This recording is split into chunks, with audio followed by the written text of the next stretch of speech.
What is going on, everybody? I go by Philly Mike, host of the Philly Talk podcast, but today we here for something a little bit different. It is the Philly Talk podcast, but it's also Cowboys fan talk. We are live on both channels. That's what we do.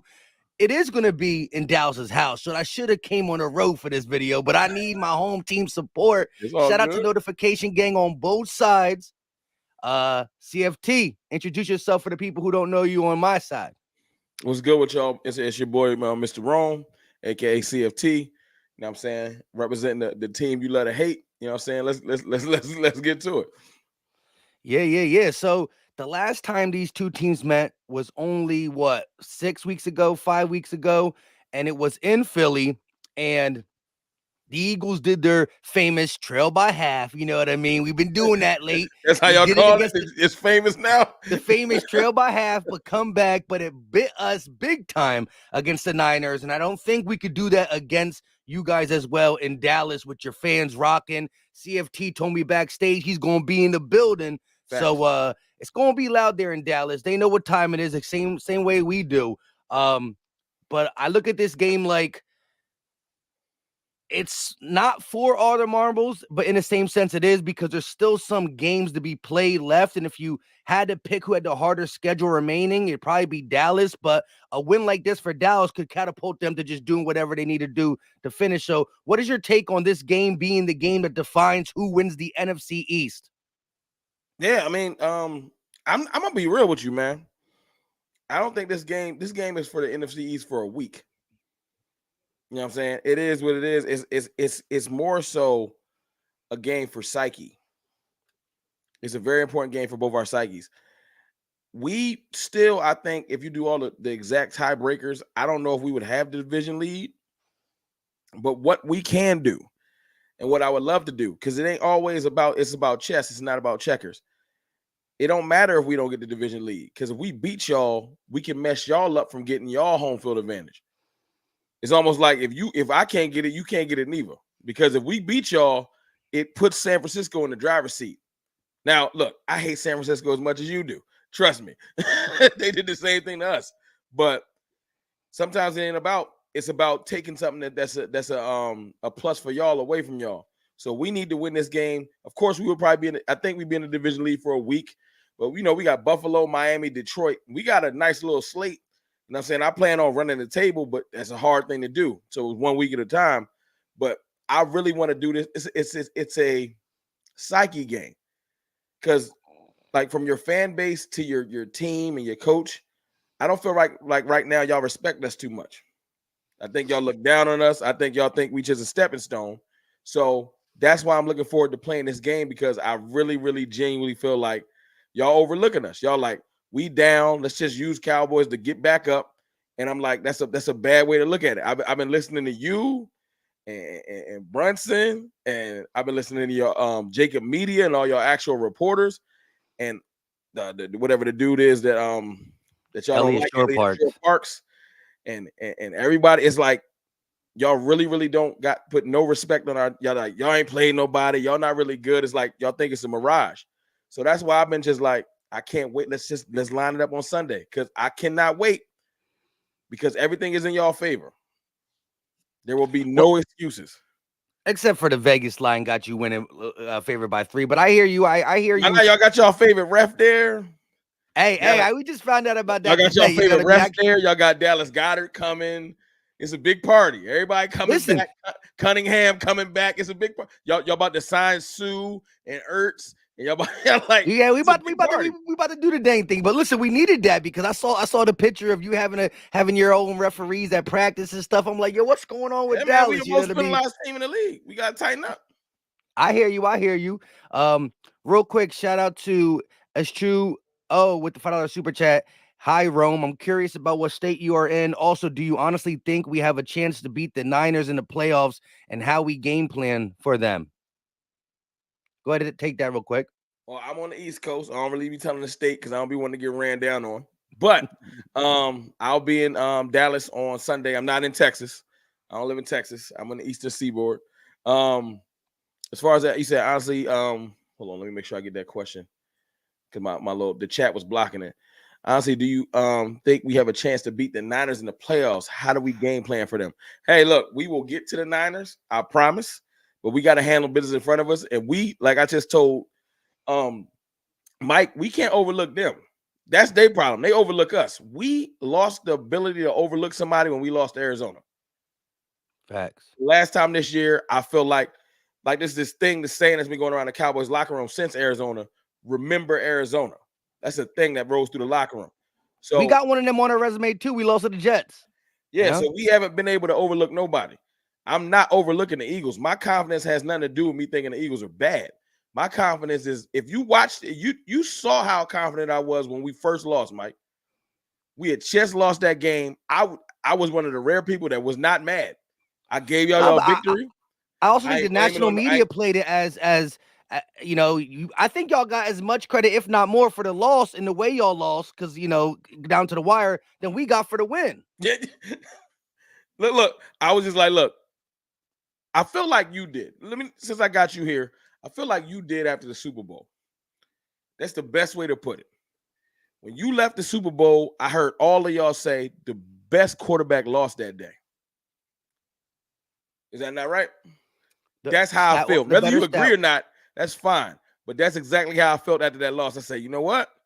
I can't wait to line it up again, because a couple things go out, like he don't step out of bounds. That's his fault, right? If Schoonmaker go a little bit deeper, it wasn't that he ain't make the catch or that he wasn't open. He literally just cut his route off too quick. Little small mistakes like that. You know what I'm saying? If we don't, God bless you, I can't help it. but if we don't not kick 2 field goals in the fourth, instead of trying to go for it, if we just take those 2, that's 6. That's the game. Mike McCarthy was overthinking it, trying to go for it, trying to be. Sometimes you take the points. So it's multiple. I done looked at that game plenty of times, Mike, trust me. And I look at the other avenues of how we could have won. And the one thing I didn't come away with was like, the Eagles defense just shut us down. I know that when you look at the box score, you said they only scored 6. When you watch the game again, it's a reason why you went up and down the field for sure. But it was that. And you know what the crazy thing is? The thing that we've been really bad in the last 3 weeks, which is third down defense. The last time we were good on third down was against y'all, because y'all did drive the length of the field. You were inside your own 10, inside your red zone multiple times in that second half. Statistically, you beat us in the second half, just not on the scoreboard. I do got one gripe though, Mike. One gripe. And I ain't blame nothing on the refs. But there's one play that refs did in that game that I don't see happening in Dallas. They threw a flag and then picked it up. I can't get over that flag. It was a hands to the face. What's wrong with it though? It was a hands to the face. And I was just like, they threw it, and it was in our favor. They did a little meeting and picked it up, and I was like, so that one made me mad, because I was like, it was on the ground. But other than that, I ain't blaming it on, like I said, y'all won. But my confidence level is, I've been saying this since after that game. If you bored, go watch the video. Right after that game, I said, I can't wait to line it up again. I cannot wait. So that's why this week I've been like, I'll see you on Sunday. There's a whole lot of y'all, LB, y'all better not get swept. I'm like, y'all can't wait till y'all come to my house, because I feel like no one, like the Cowboys is like this. No one really thinks we're going to win this game. No one really thinks we're going to win this game. I've been seeing some ESPN with a bunch of stars on it. I don't take ESPN. I don't take ESPN seriously, bro. Me neither. It's a clown show. But you still literally after they picked, all the dudes picked it. Mike Greenberg says, that's the kiss of death. Like they want us to lose. Trust me. Don't. It's pomp and circumstance. It's a TV show. I'm talking about, genuinely speaking, I don't feel like the world, because what do you hear mostly about the Cowboys? What's the number one thing you hear in the media? The Cowboys haven't what? Won a big game. Or played nobody. So no one really believes in us. They're like, they about to play a real team. They about to lose. And I like it that way, because I haven't seen my quarterback, I'm going to start with him, this confident ever. Yeah, let me just say, the last 7 weeks, and again, if you want to pick, and if you want to nitpick in what Dallas did Dak Prescott did the last 7 weeks, you will look at the teams he went against, right? That's the only way you can nitpick, because we're gonna break that down too. I'm gonna let you get your point off, but I got rebuttal for all that. Statistical numbers is good. I mean, he's matching with Aaron Rodgers' 21 MVP season. over these last couple years. I mean, last couple that people games. trying to downplay Mike is overrated. Like the way, like this run started after the L. The bye week. No, after the L to the 49ers. Yeah. We started. Hey, that's good to hear, right? That's good to hear. No, we need a run to start. No, y'all stay down. Stay down on the mat. Y'all get up against other teams. Now, the Chargers game is really when he broke for a little run and he got his running confidence back. You know what I'm saying? But it was that game coupled with, like, people act like the Rams have a almost top 10 defense. They have a top 10 passing defense. They got some guys, but yeah. The Panthers have a top 10 passing defense, right? The teams that he's been doing this against, this is where the confidence comes from. Y'all actually got a bad back end. Shout out to Slay. I rock with Slay. But y'all got a great D line. But like some of the teams, like as much as people think that the Seahawks is just trash, if Geno come out playing like he did versus us, it's a hard day because he was dealing. He was throwing. I stayed up to watch that whole damn game, and I was pissed when the Seahawks let me down. Look, I can't take it from him. If you watch him, he was getting the ball out quick, and he was decisive that day. Sometimes you just on. That's why Bland, I like. And listen, I will credit Bland for hanging in there because he was getting roasted via the announcers. He was getting roasted by sports people on Twitter / the regular fans. But he stayed true, and he got that pick. I got off Bland's back after that. This is why I like Bland. Deron Bland is different than most players that would have gotten this much hype for this year, breaking a record. If you ever notice when Deron Bland catch a touchdown or catch a interception, running back for a touchdown, he don't even dance. He's serious. Hand the ball. He a grinder. So it's both ways. When it was down, he just get back to his focus and lock in. That's why I'm not worried about him this week. Like if Jalen thinks that Bland is sweet, throw at him a lot because Bland has the same instincts as Diggs. I think Bland's thing he need to work on in this game is his deep coverage. He's not a go ball corner. Diggs is a better go ball corner. Yeah.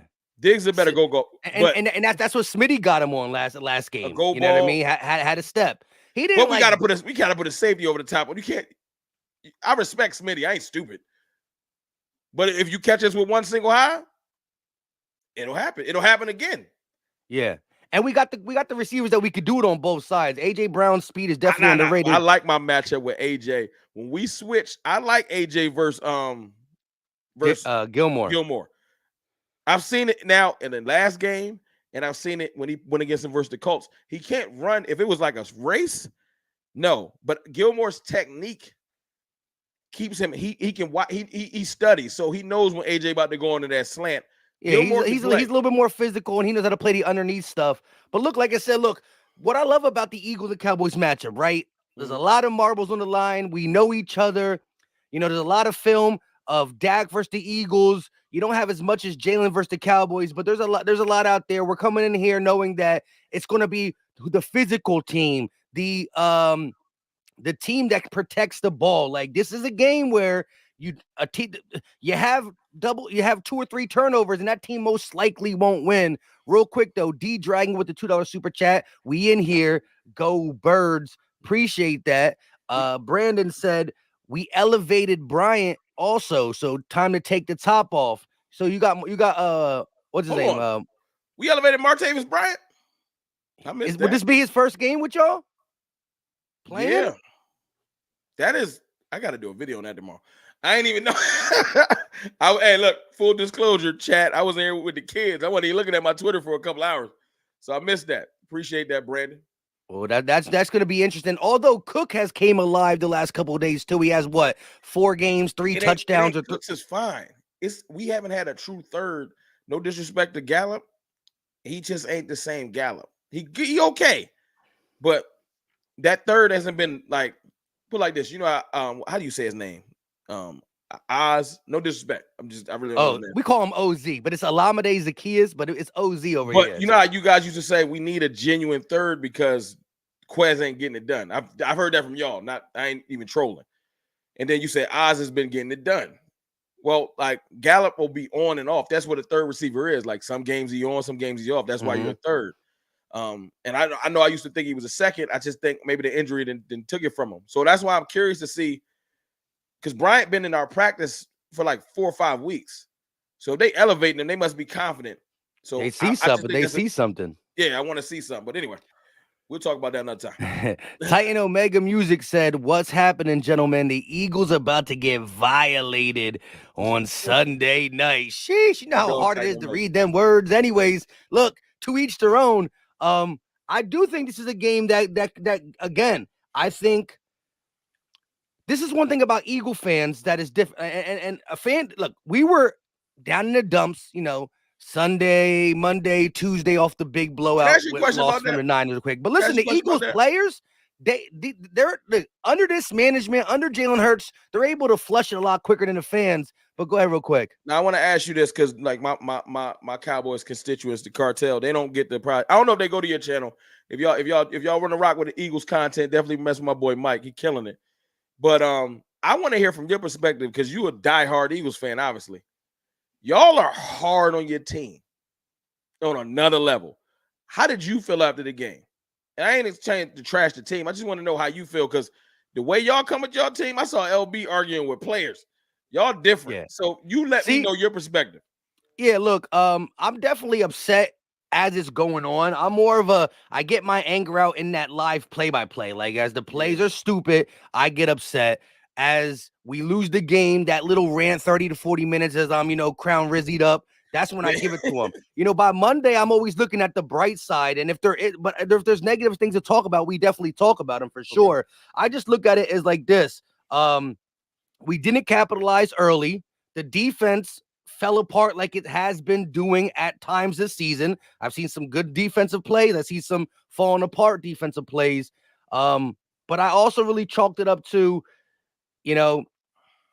going back when we had this gauntlet of a schedule, when it was Cowboys, Chiefs, Bills, Niners.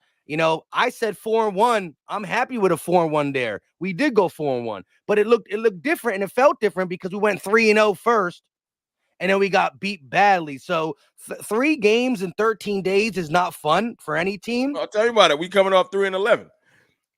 And so we just got a 10-day rest. Y'all got a 7, so it is different.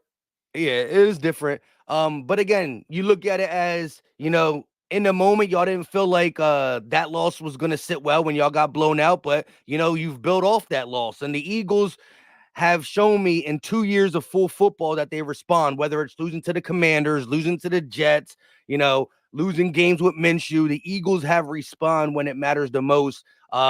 I remember playing this day as an Eagle fan, 09-08 season. We beat the Cardinals by 28 points in the regular season, but they got the last laugh in the NFC Championship. So I'm looking at that side of things, but by no means am I looking at the Niners like they're a pushover. Like, I don't look at the game like the Niners got lucky. There were some calls in here I didn't like, but that's football, right? Yeah. I feel like they were a better team. They outplayed us, but I do feel like Debo and Bosa and McCaffrey, and they all had that, like, as much as we were hearing the trash talk, the reason they were doing the trash talk is because they really felt it, and they came in and showed us. So I think it was more they got a personal vendetta versus y'all, right? Like we have a personal vendetta versus them.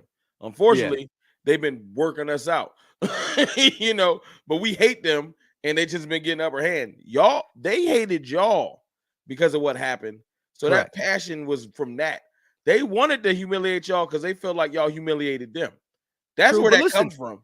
As much as LB and some of the Eagle guys, got on their play, and rightfully so. I like to get on their play as respectful as possible, just because they're everybody has a bad game. I know your players is tapped into y'all, so whenever y'all speak, they listening. Yeah, but if it's continuously playing bad, we gotta do what we gotta do. However, like Stephen A. Smith delegitimizing our NFC Championship like that, like the national media, ESPN, they be tripping. David Carr.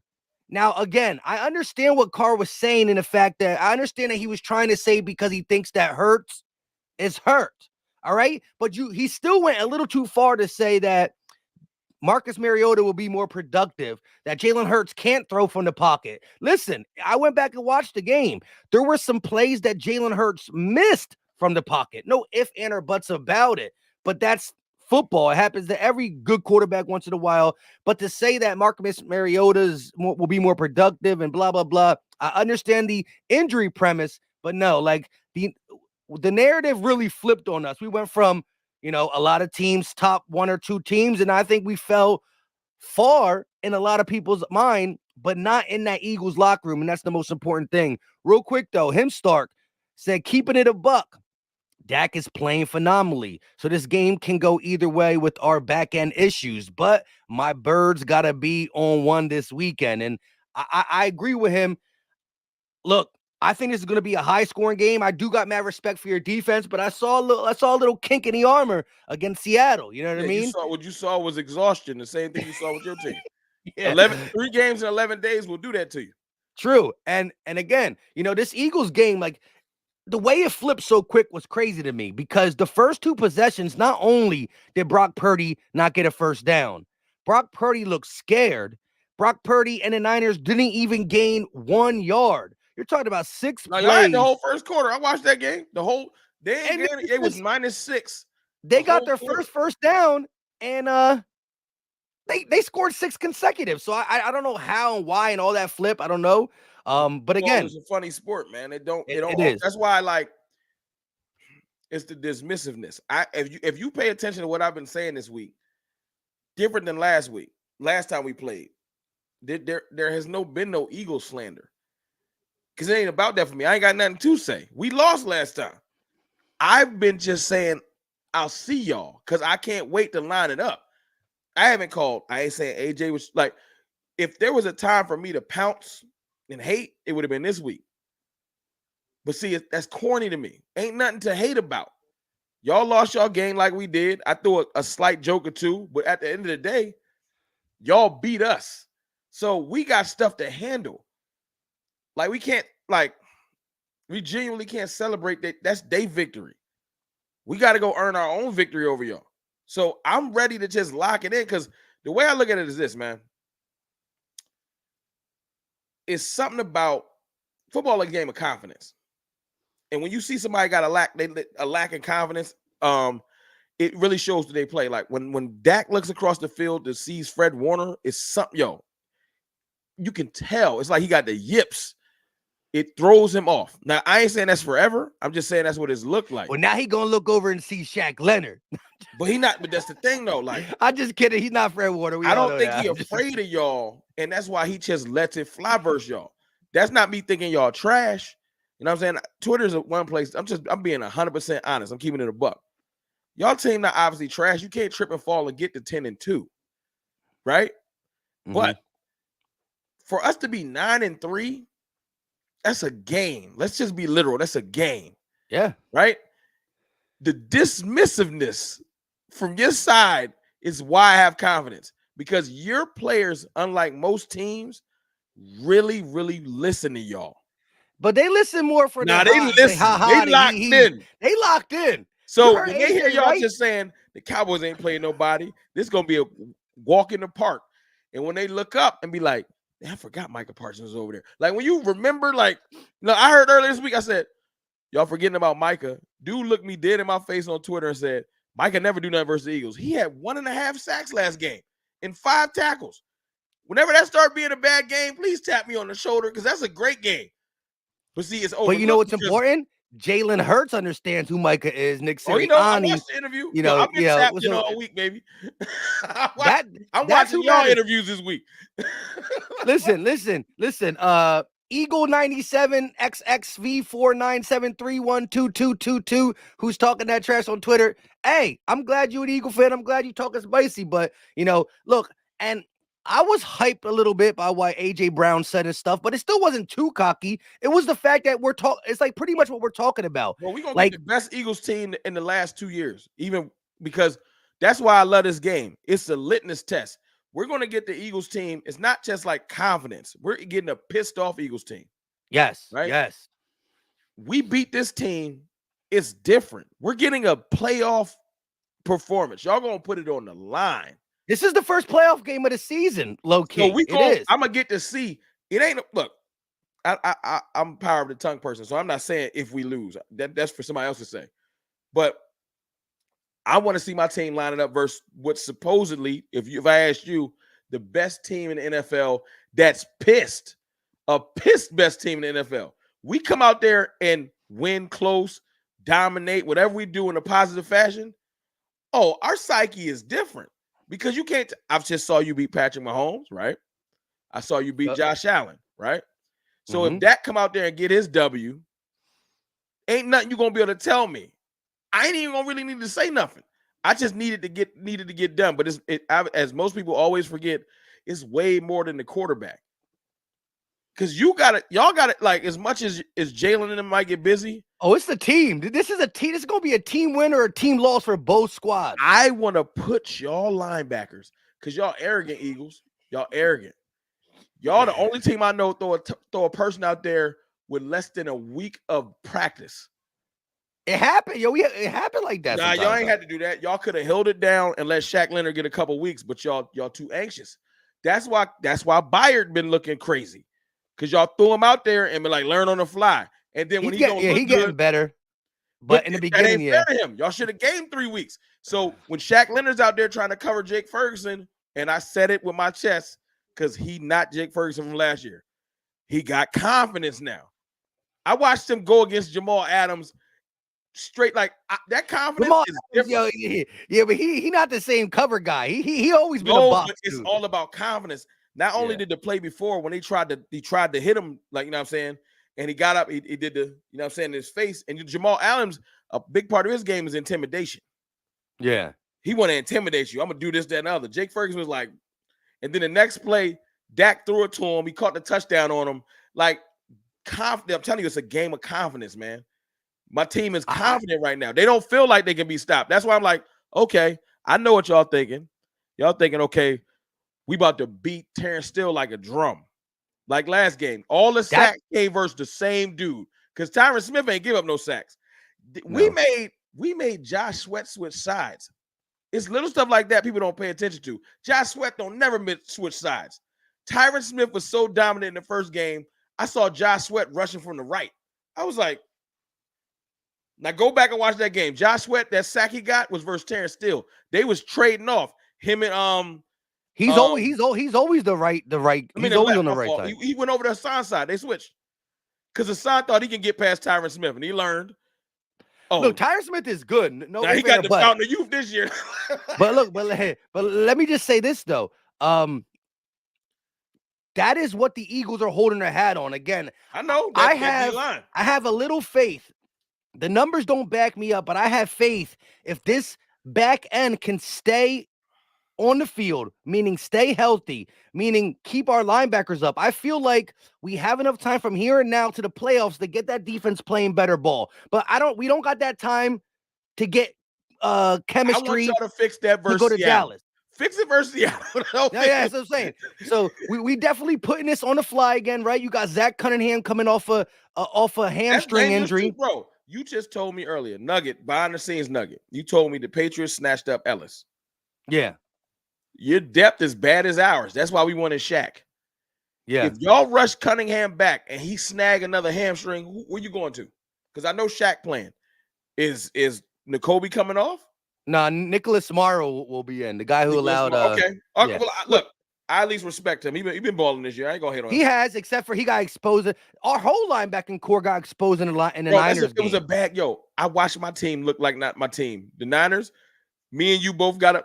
We just got to see y'all later. I ain't got nothing to say to them right now. I can't say nothing to the Niners either. I'll leave it at that. You know what I mean? All season I've been wanting to say stuff, even when they lose a streak. But when you blow me out like that, I'm like, all right, man, y'all got it. Yeah. Like, so I got to just wait. Like, both I was talking right now. Last week, if y'all beat him, I was going to talk trash to them. You heard Bosa, right? He's talking about Jalen Hurts watches the rush too much. How you feel about that? We let the blueprint out for Dallas. Like, hold on. You could have said blueprint for the NFL, but he's already saying the blueprint's there, ready for Dallas to use. Yeah, look, Bosa's gonna say that he was watching the rush. They kept containment. He wasn't able to go through the B gap and stuff. That is. But like, it wasn't Jalen Hurts' best game, but to say that that's all he can do and that's all he does, is definitely false. But Bosa's one of them dudes who can stand on his stuff because he's a ball player. But I agree with Bosa on one thing. You cannot you know how you come up you like can't over pursue for you sure. can't come up the field too fast. Bosa's correct. It's not about like there's you add Gap on integrity is big against the Eagles. Jalen Hurts is one of he's the second best running quarterback behind Lamar Jackson in just ability. You know what I mean? Look, I'm not gonna downplay him at all. You know what I'm saying? I'm saying this. The reason why I say you can't come too far out the field, like he wanted to throw the little because he can't read. They're trying to be funny this week. Yeah, they try and be That's like how the you whole. get beat. If you listen to the media and underestimate Jalen Hurts, we'll lose. Same way with y'all. Y'all underestimate Dak, y'all will lose. My point is, you can't over pursue. If you come up too far and give him a gap, he gone. You have to be smart with your rushing. That's correct. Lane integrity is important. You know what I'm saying? Now, whether you can hold up on the back end long enough when it's scramble drill time, that's the fun part. Because it ain't like y'all got bad receivers running. You got A.J. Brown and Smith running around back there. So it ain't as easy as it sounds. Exactly. You know what I'm saying? But look, that's your only shot. Correct. And I'll give him the fact that you got to keep gap integrity against Jalen Hurts. Cool. You can say that he looked at the rush a lot, came off some of the receivers. Cool. But to say that, again, when somebody gets beat, it's not necessarily a blueprint unless somebody does it and it happens again. So, a blueprint is something that is now fully successful, right? If I give you the blueprint, you should be able to build it that same house every single time. And until somebody does that to us again, it's not necessarily a blueprint. Pretty much saying that we're one-trick pony type team, and that's where things are going to change. But real quick, Anthony said a lot on the line this week. Birds got to get right, balance attack, and set the tone. Y'all two putting in the work. Shout out to you, Ant. Go check him out on his podcast too. He talks a little Eagles, but more of the NFL in general. Him Stark back again with a $10 super chat. I'm an Eagles fanatic, and that hate Eagles Ed fan because they can beat. I hate Eagles Ed fan can be too hard on the players. Coaching is our main issue, but I despise Dallas fans. But you keep it funky, CFT. What it do, Mike? Hey, him Stark been following me for a long time, and yeah, look, this is gonna be a matchup. There's so much built into it, right? You got the Eagles Cowboys rivalry. You got the fact that both these teams are the top 3 teams in their conference. I respect that. Y'all was putting Detroit in front of us earlier this year, so I respect that. You moved this up a little bit. In the conference. There's more season left, but it is getting down to the nitty gritty. Season left. Well, correct. Wait, like this. Let me ask you this, Mike. Well, it's a 2-part question. One, the end of y'all schedule, do you worry about it in this vein? Are we about to go on a treacherous, my fault, can't even say treacherous stretch, right? We're going to be ready for the playoffs. We about to be in the playoffs. It ain't that we going to get knocked out of the playoffs. We're not losing 4 or 5 games straight, people. I know you want me to, but we're not.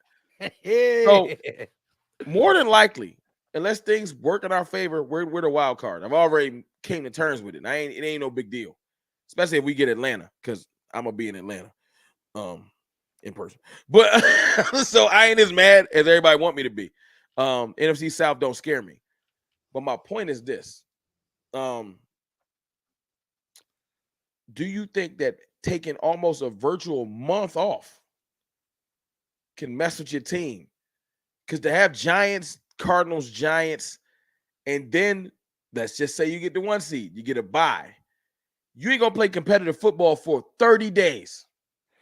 But and then you're going to run into a buzzsaw because you ain't getting Daniel Jones again this year. I know y'all enjoyed it. You're not getting it. Whoever you get in that first round is going to be a competent team. Because I see that I've already been paying attention to who's going to probably get in. You ain't going to get no mulligan this year. Okay, and that's different. When you come off of a month of chilling, it's different. I'm telling you. But according to Colin Cowherd, right? Teams that go to the Super Bowl have to have a couple blowouts on their resume, right? So cha-ching! And then one thing we could do is look. But are you blowing people out or are you resting players? That's my point. I've heard y'all all year. We might start resting players the first Giants game. So nah. See, look, I heard that's what y'all said. I would still love the rest players if we have the ability to the last Giants game. But I need to blow out. I need a 40 burger on Arizona and a 40 burger on the Giants. Hey, Arizona gonna be tough. Mark my words. Arizona's gonna give y'all everything y'all want because Kyler Murray, it ain't as easy as a win as it used to be. Yeah, they're a different team. Y'all now, not getting Danny DeVito or whatever his name is. Y'all getting Tyrod Taylor. See, we're gonna get Tyrod Taylor instead of DeVito. We're gonna get Kyler Murray. It's gonna instead be an of annoying game. Dobbs. I'm telling you, they're gonna be running double reverses and they're gonna be trying to piss y'all off. Which is cool, but what I'm saying is this, right? Like, I understand what you're saying. Your tough stretch is coming at the end of the season. So win or lose, you're going to be battle tested to go to the playoffs. All that. Y'all ain't playing the playoffs. We about to. We about to see everybody. So look, you're going to the playoffs, and you're going to be battle tested, win, lose, or draw. Right now, you might feel like, dang man, we play some good teams, and now we're not looking the same. But 1-4, as bad as that would feel, you know what I'm saying? I would 1-4. No, I'm saying if we came out of this stretch 1-4, hypothetically, I would be like, well, we just ain't right. There would be no letdown. It would be like, we're not good. I don't see that happening. I'm just saying, ain't that right? Hell yeah. If you go Eagles, Bills, Miami, Detroit, and then it's 4 games. So 1-3 or whatever, right? If you come out that stretch like you won 1 game, but you lost 3, we would have most of our answer like, we ain't what we want to be. We ain't who we thought we were. Yeah, but look, there would be no letdown going into the playoffs. You would already kind of know. But I don't see that happening at all. Like, because the teams that we got to play, like Buffalo right now, Mike, you can't even really claim that as a good win. They worse than Seattle. Record-wise, yeah. I mean, they leaning on just one player. Josh Allen don't play 20 positions. He played 1. Yeah. The rest of Buffalo been looking suspect. Look, and I seen Detroit in a life struggle with some teams lately. I ain't afraid of them. Nah, but look, I will say this though. We had to get one of the best versions of Buffalo because at that time they were teetering but Buffalo's win versus the Eagles. Let me just say this though. If Buffalo would have beat us, they would have been in a way better position to make that run for the playoffs. I'm trying to tell you. That's true. But y'all got one of the I'm glad I got you here. I got you cornered. Y'all got one of the worst versions of Miami. There was 3 linemen out. Waddle was out, and A-Chain was hurt. Waddle came back. Waddle was crippled the whole game. He came back and caught a big first down. Nah. And then 3 offensive linemen, right, was out. I don't remember it being 3 offensive linemen. Was out. Go look. And A-Chain, the rookie running back, when they dropped 70 and he had like 3 touchdowns, he was out. Y'all got Miami Light. You ever had like a light beer? Y'all had Miami Light. That wasn't Miami Full. Oh yeah, and light beers and you'll feel Jalen tipsy. Ramsey wasn't even playing yet. All right, but look, and Xavier Howard was out. Both their start corners was out. It wasn't the same Miami, Mike. Listen. And listen, I acknowledged it in the moment that their defense was definitely different. I didn't know I didn't know they had 3 offensive linemen out, right? That being said, though, to hold that team to 10 is still, again, as your rival, I'm hating. Y'all, nope, I'm hating. Look, y'all got the win, but I ain't giving y'all credit for that one. But I'm saying is, I give y'all the Chiefs win, though. Y'all went in the Arrowhead and got a W. Look, you want to talk about a win? I just knew y'all was gonna lose. Out of all the wins y'all got this year, the one that pissed me off the most, obviously ours, but like another team was the Chiefs win because I just knew I was gonna lose that game. So the Buffalo one ain't really bothering me as much. I was over it, but that Chiefs win, I was locked in when MVS hit that pass to AJ, broke me down. I ain't gonna lie, I was like, come on, dog. Like, look. The way you were probably invested into the Chiefs game and how it came down to the wire. That's how I was with Seattle. When Lockett, when I said, okay, I said, you know what? Dallas defense stunk all game, and they're gonna get 2 big stops, and they got 2 4th down stops, and that shit broke me. I said, wow, 4th and 1. See, this is why you need a quarterback that can go forward because they ran up the middle, and it was a great play for me this week. Because if we would have blew them out properly, right? and y'all would have lost, I would be more scared. The fact that our defense looked that bad, they know they play like trash. They not like they're gonna come out confident. They're not gonna come out overconfident, like feeling like they could do anything. Because last week they already just saw they got a chance to work on their AJ Brown because DJ Metcalf is a house, and so is AJ Brown. If you forgot they used to play together at college, go look that picture up. Hell yeah, they both like this. They both like that. So it's one of those things where we got cocky. The nerve of us to have Deron Bland on Metcalf by himself, but to let Donovan Wilson come up near the like we was playing no safety. Yeah, like, we was playing too cocky. You would treat him like Revis Island over there. He got humbled. Deron Bland, look, Deron Bland, you'll get the most focused Deron Bland because when he looked at 170-something yards in a game, he had to go back to the drawing board and just lock in, period. Well, but that's the thing. It's the same way you're saying we're going to get the most focused Deron Bland. You getting the most focused all 22 Eagles. I made a whole video about it. I said we're going to get the most focused Eagles team in the last 2 years since 2021. Since when y'all lost to the Bucks and y'all was mad the whole offseason. Yeah. Y'all, I know how y'all gonna come out this week because y'all like not only do y'all hate us by natural, y'all naturally hate us, right? The fact that y'all got blown out last week, so that's why I feel like we show up this week. It ain't really that much of we learning a lot. Well, look, again, you guys are coming off a lot. You guys are coming off everything being good over the last couple of weeks. Yes. And again, the way the narrative switched on this team after a big time loss to the Niners is crazy to me. But I wore it on my sleeve the whole week at the end of the day. But to see how this team responds is really like high on my list to do. Like this game is going to let me know where we really stand and what our biggest issues is. And like a lot of people say it's, coaching and play calling and stuff like that, because I do believe we got some good players. We got too much talent, both offensively and defensively, to be getting worked 6 straight touchdowns or not being able to score. So we about to see how this all transpires. How do you feel about your run defense right now? The Niners worked it a little bit. The Chiefs worked it. The only 2 teams worked it, but guess what? They're 2 of the latter games. So as of late, our run defense hasn't been the same. Like it's more linebackers or front. We talking ball now. You think that's more your defensive line or your linebackers?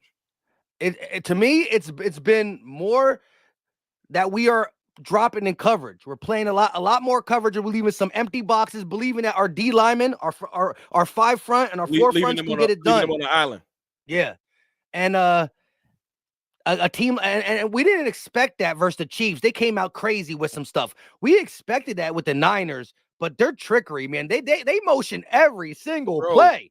Shannon, we gotta like me to you, like I said, we talk a ball. Shanahan knows how to dial up. Put it like this: the Niners beat before. If you go back and watch, we was ranked last in the league when we played the Niners in motion, right? Just last. We was lining up and just standing there and trying to run our plays. Oh, by the way, real quick, there's Niner fans in here just watching us. They're like, these are 2 other teams. I see some of them. But look, after that Niners game, we start stealing. We just stole motion from the Niners. Now we're ranked in the top 3 in motion, pre-snap motion before the play. Because of look, man, sometimes you got to just steal. It does so much wonders. It allows your quarterback to kind of identify what defense it is, because if the guy runs with him, it's some type of man. If the guy it makes you prove what you about to do. It makes you show your hand a little bit. Oh, I see a 7 in there. He don't got a full house. You know what I mean? Stuff like that. And we've done it more, but Nick Sirianni always talks about we don't believe in that. And it's like, come on, I believe in it. You know what I mean? But I can't change it. Kellen Moore didn't believe in it. We ain't do motion. But that's the difference between Mike McCarthy and Kellen Moore. First of all, since I got everybody watching, we can put to bed that Kellen Moore made Dak Prescott. That's dead. Because Kellen Moore got Justin Herbert. And who having a better year? That's dead. Anyway, back to Mike McCarthy. He down to steal. Like he will take if he see you do something versus us. Is he going to be 100% good with that surgery? I heard he got surgery. Oh yeah, he good money. Dak Prescott was joking earlier. He said, Mike always talking about how tough he is because he's from Pittsburgh. But he said to prove it then. Mike is good. He been doing a lot of his meetings virtually. Mm. D-Law was saying COVID helped us out because now it ain't like what it used to been where you just wouldn't have seen your coach. Like Mike been tapping in with the team every day, just not in person. Yeah, But as because far as that Sean was a Payton had question this asked happen. to our coach. That was a question asked to our coach about, the difficulty in Dallas preparation, or just like, we sent our prayers out and stuff like that to Mike McCarthy and all that. And Nah, he's I mean, it was appendicitis. Luckily, it yeah, wasn't like death, like terminal, which is pain. But like he got his surgery. I think they just let him chill, and he's going to be on the sideline. Now, I don't know. This is the one thing. I don't know if he's going to be in a booth. I'm still waiting to see what they want to do because I don't know if they want him physically walking up and down the sideline or if he's going to be calling the plays from up top and letting Schottenheimer be on the side because usually it's vice versa. mm-hmm. So it might be, when you get surgery, I don't know. I ain't never had appendicitis, knock on wood.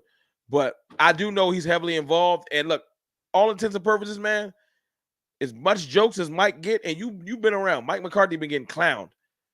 This year is his revenge tour because he been somebody making Dak look this good. It's either just Dak or Mike McCarthy or both. Yeah, Mike been in his bag. The play calling been phenomenal.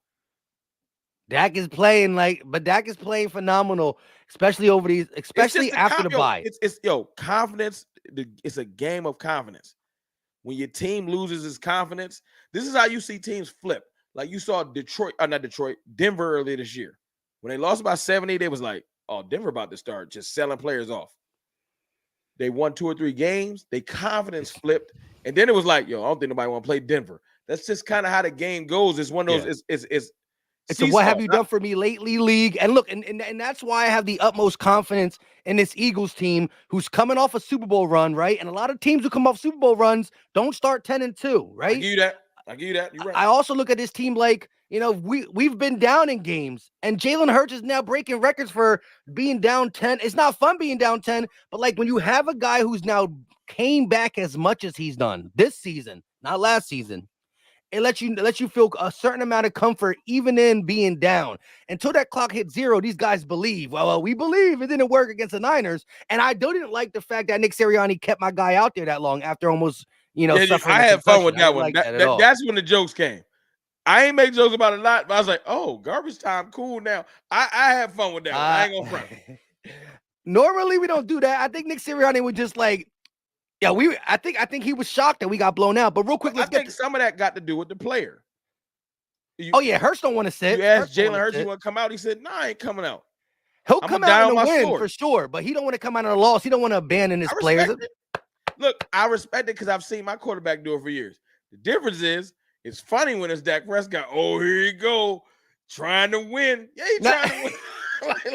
No, but hold on. There's a difference when you're up 3 scores. Hold on.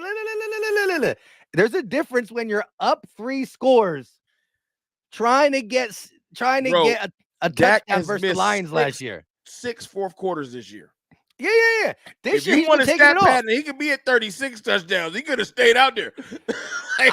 I'll give you that. And look, remember last year, Jalen Hurts sat like 3 fourth quarters. This year is different. We're not allowed to sit him in the fourth quarter because we've been playing some tight ball games. But real quick, let's get these supers real quick. D-Dragon and that Kelly Green, Dallas coming revenge. Let me clarify. Dallas Goddard's revenge game. So I like that. Look, DG Goddard kept it simple. They were trying to get out of him.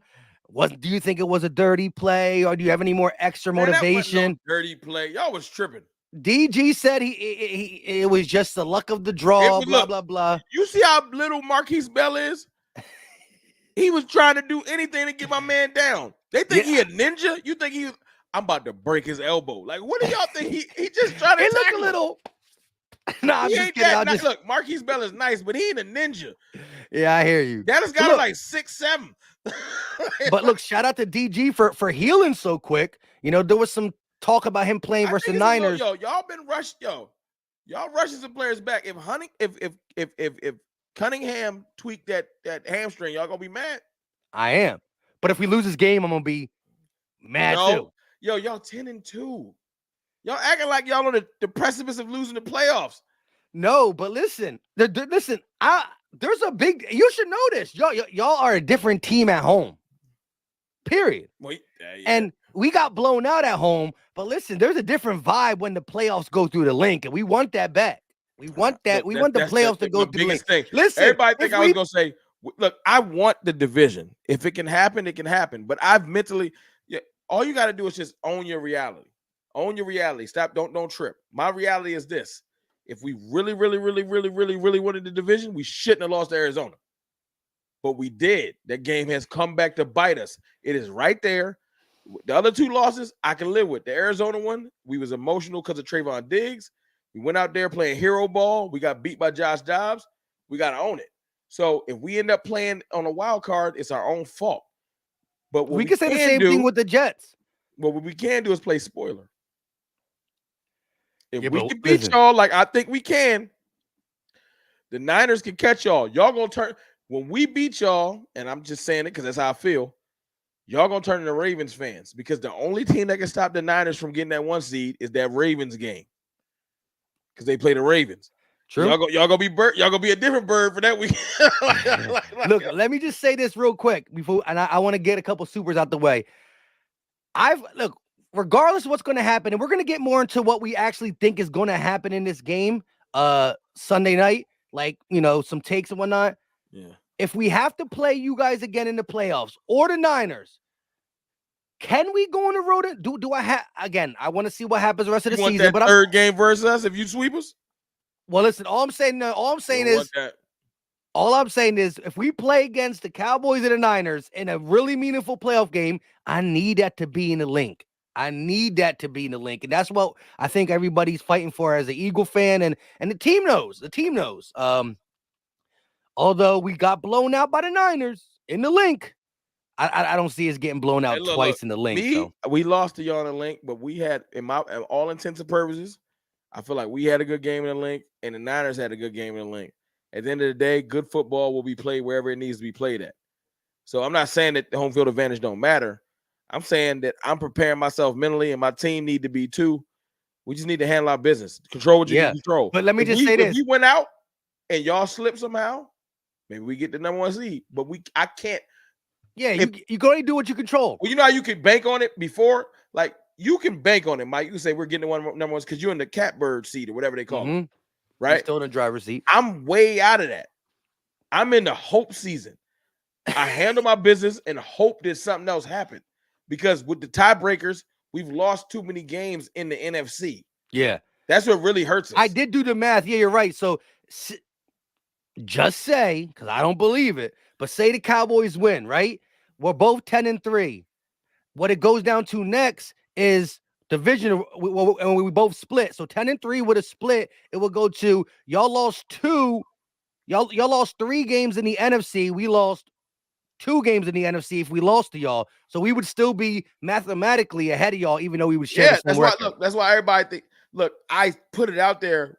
Everything's in front of us because we're not mathematically eliminated from the division. As much as y'all want to say, y'all think y'all season ends tomorrow or on Sunday. You're like, you know what? The last 4 games is W's. And I'm warning you, Mike, don't do that. Because football is weird. We can't. Because y'all know, if any team can say it, it's y'all. The most weirdest win this year wasn't the Arizona one. It was the Jets win. I don't know how they beat y'all. Because Zach Wilson, Josh Dobbs is at least competent. Zach Wilson been benched, re-benched, back and forth. So I don't know how he beat y'all or how their team beat y'all. But my point is, football is it's a weird, what they call it, a weird lady.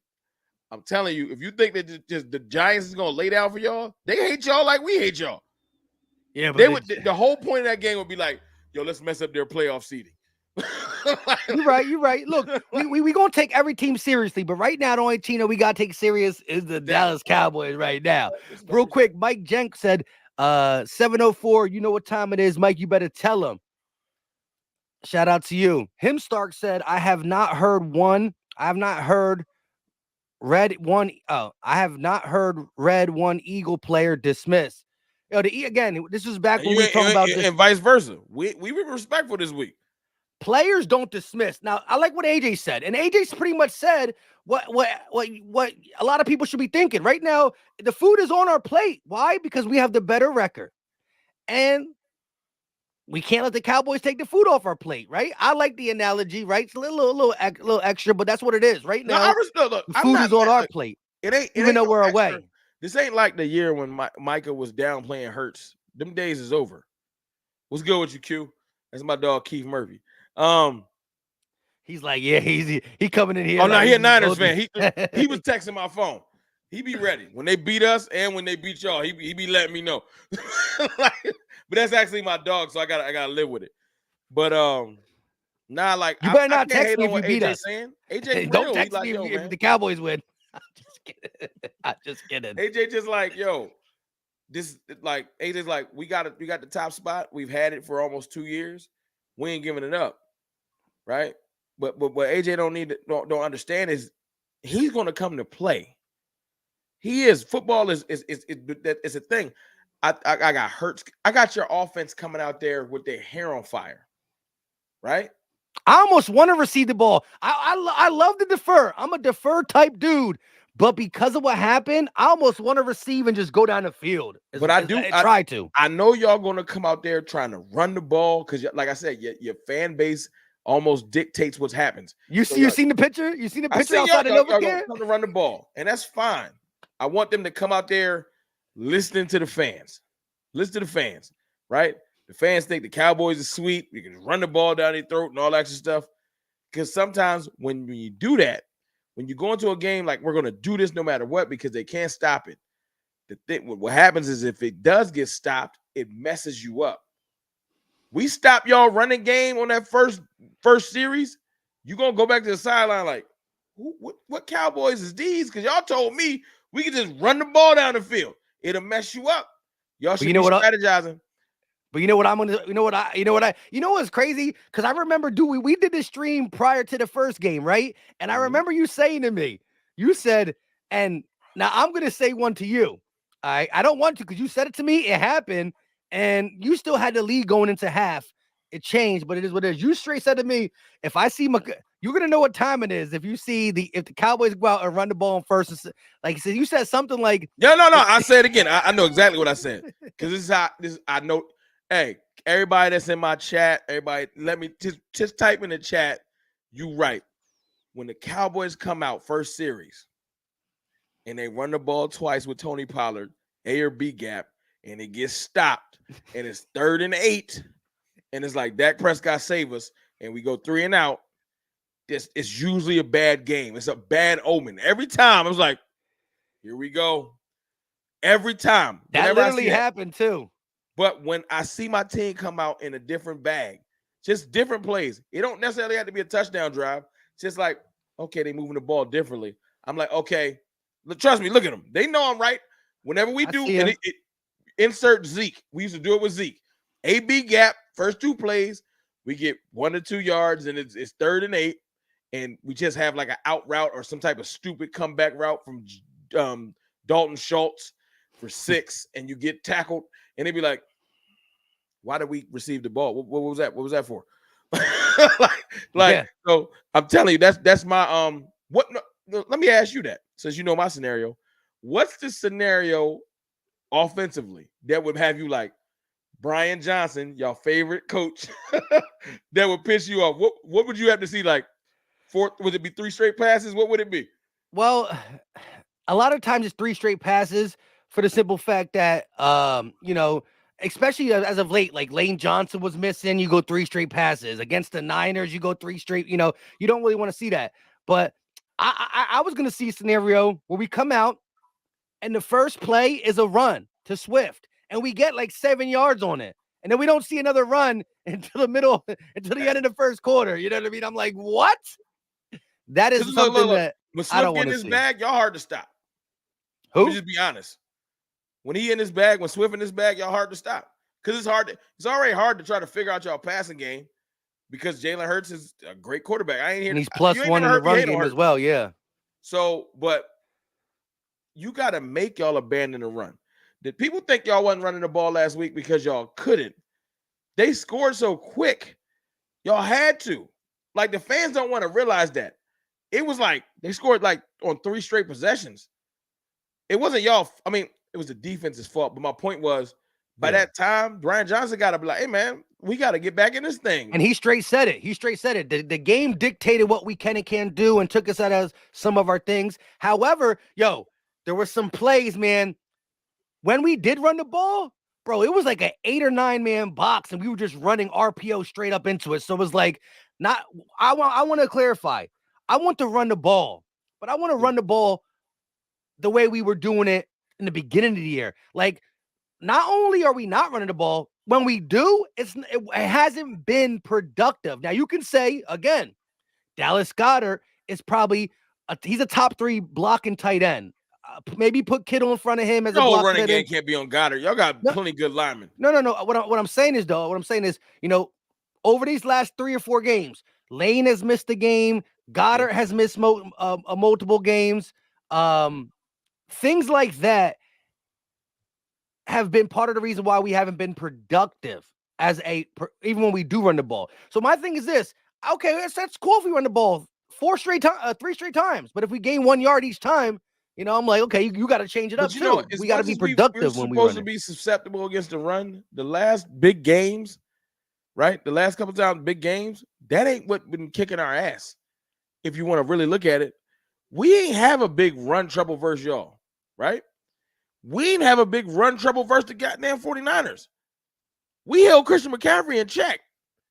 It was Kittle who went for 3 touchdowns. Like, our problem, not to be funny, is we get too overly let's stop the run centric and start loading the box.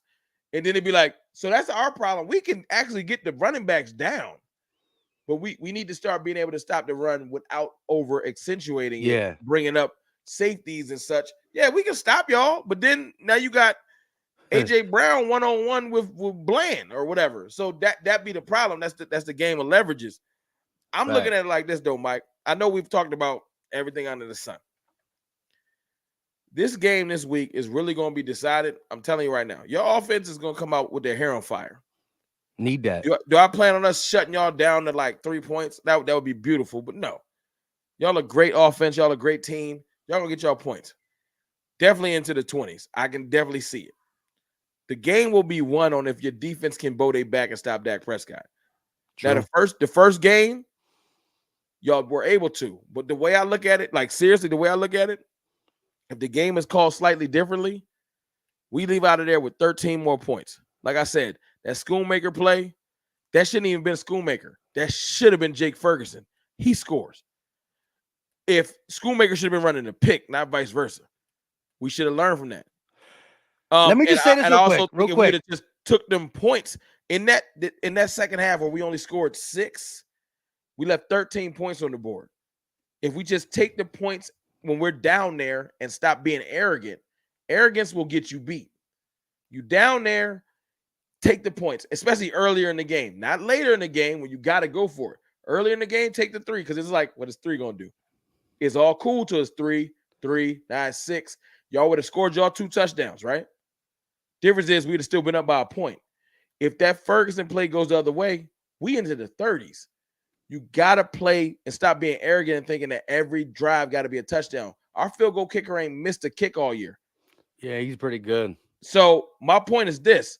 Take your points. We moving the ball tomorrow on Sunday, and we moving up and we getting into the 20s, and we get into the 20s like 6 times instead of leaving with 2 touchdowns. If we leave with 4 more, that's 12 points.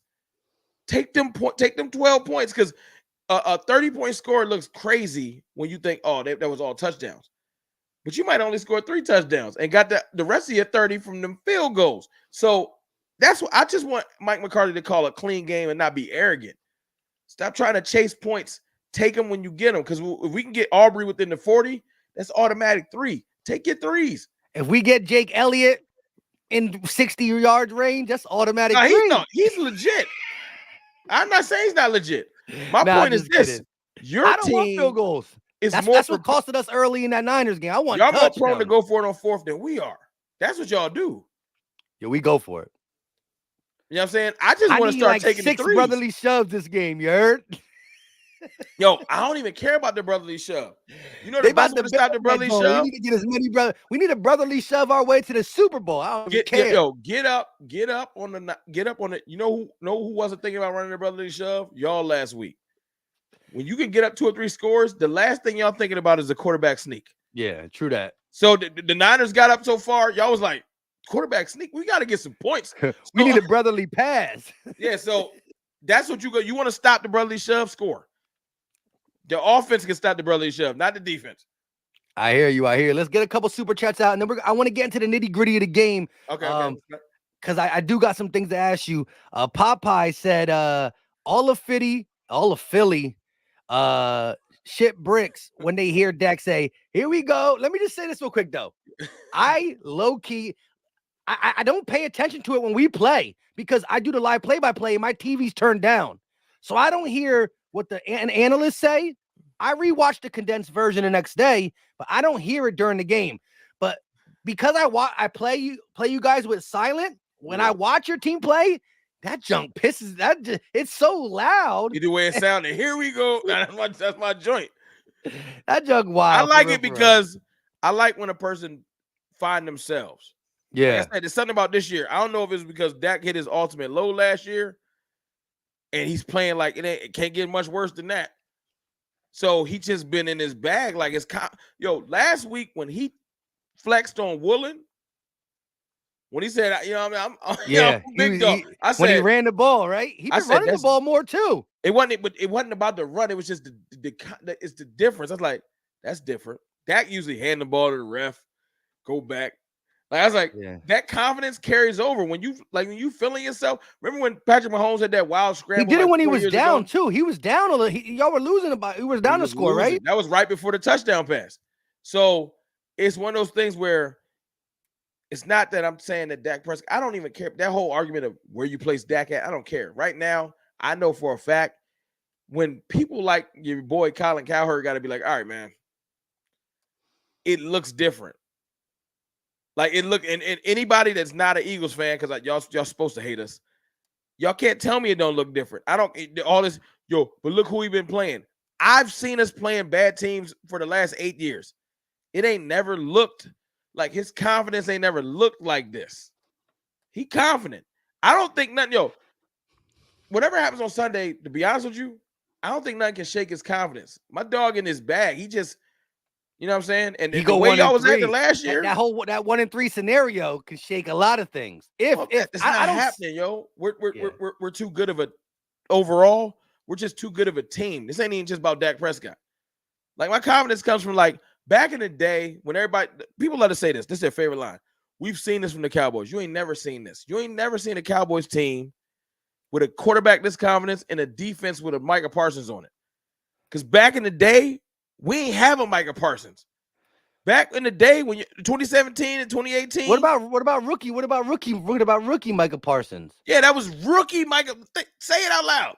No, but I'm saying rookie. I'm saying the team when it was Cooper, Lamb, Gallup, Parsons. I'll tell you the biggest problem. Who we used to hate on the most? Huh? We used to hate on Kellen Moore. You heard us. Y'all ain't want to hear us. He gone. And you know what's funny? You know why I feel vindicated? Because we used to beat the drum. I was like, Kellen Moore made Dak Prescott. To see what's happening now, and to see him struggling with the golden boy with it's confirmation. It's confirmation. It's confirmation. So I know what my dog can do. I know what he can do. It ain't about he don't got to be better than every quarterback in the league. I know he's dangerous. He's dangerous right now. That seam pass to deferred. I'm telling you, I know you've been seeing that seam. That seam pass be a dot. You know what the biggest thing that's on my mind is we absolutely cannot allow CeeDee Lamb to get double-digit catches to just do whatever he wants. Because look, the dude had what do you have against us? 190. It was something wild. Dak threw the ball. Dak had 299 that game, right? No, he had 370 that game. What you talking about? You're right. He had 290 last week. Why you think I'm so confident he had 370? He had 299 against the Seahawks. My bad. Wait, didn't He actually had close to 400 yards because he had some runs. But we don't talk about that. But look, wait. What did CeeDee Lamb just do against the Seahawks? How many yards do you have against Seahawks? Like 116. Oh, all right, never mind. All right. Anyways, look, Slay doesn't like to play in the slot, and Lamb is gonna play half in the It ain't slot. about Slay. You seen Cook's been cooking lately too. No pun intended. But you putting Bradbury on Cooks by himself? At the end of the day, I need the production to come somewhere else. I can't see CeeDee Lamb keep doing this. Hey, None of that. had his biggest game of the year versus y'all last time, and he wasn't even as confident. He had 91 yards last time. But sometimes, look, at the end of the day, I'm not saying I'm gonna be okay. I'm not gonna be okay with no slicing and dicing in my defense. You know what I mean? I'm not gonna be happy with it. But we have to be able to block. The game will be won. In the trenches. Last game, our D-line got to come big time. Last game, y'all D-line won y'all the game. 5 sacks? Because Steele, all 5 sacks, bro, I'm not being funny. All 5 sacks came on Steele. Well, we going game plan again. We going to rotate. Right. That's fine. We're going to have a new dog. We're going to have a new Philly dog over Steele each possession. We got to leave in a person to chip. We got to be smart and not be stupid, right? But if we can get the ball off, I'm not being disrespectful. This ain't about Slay. Slay only play one position. He can't cover everybody.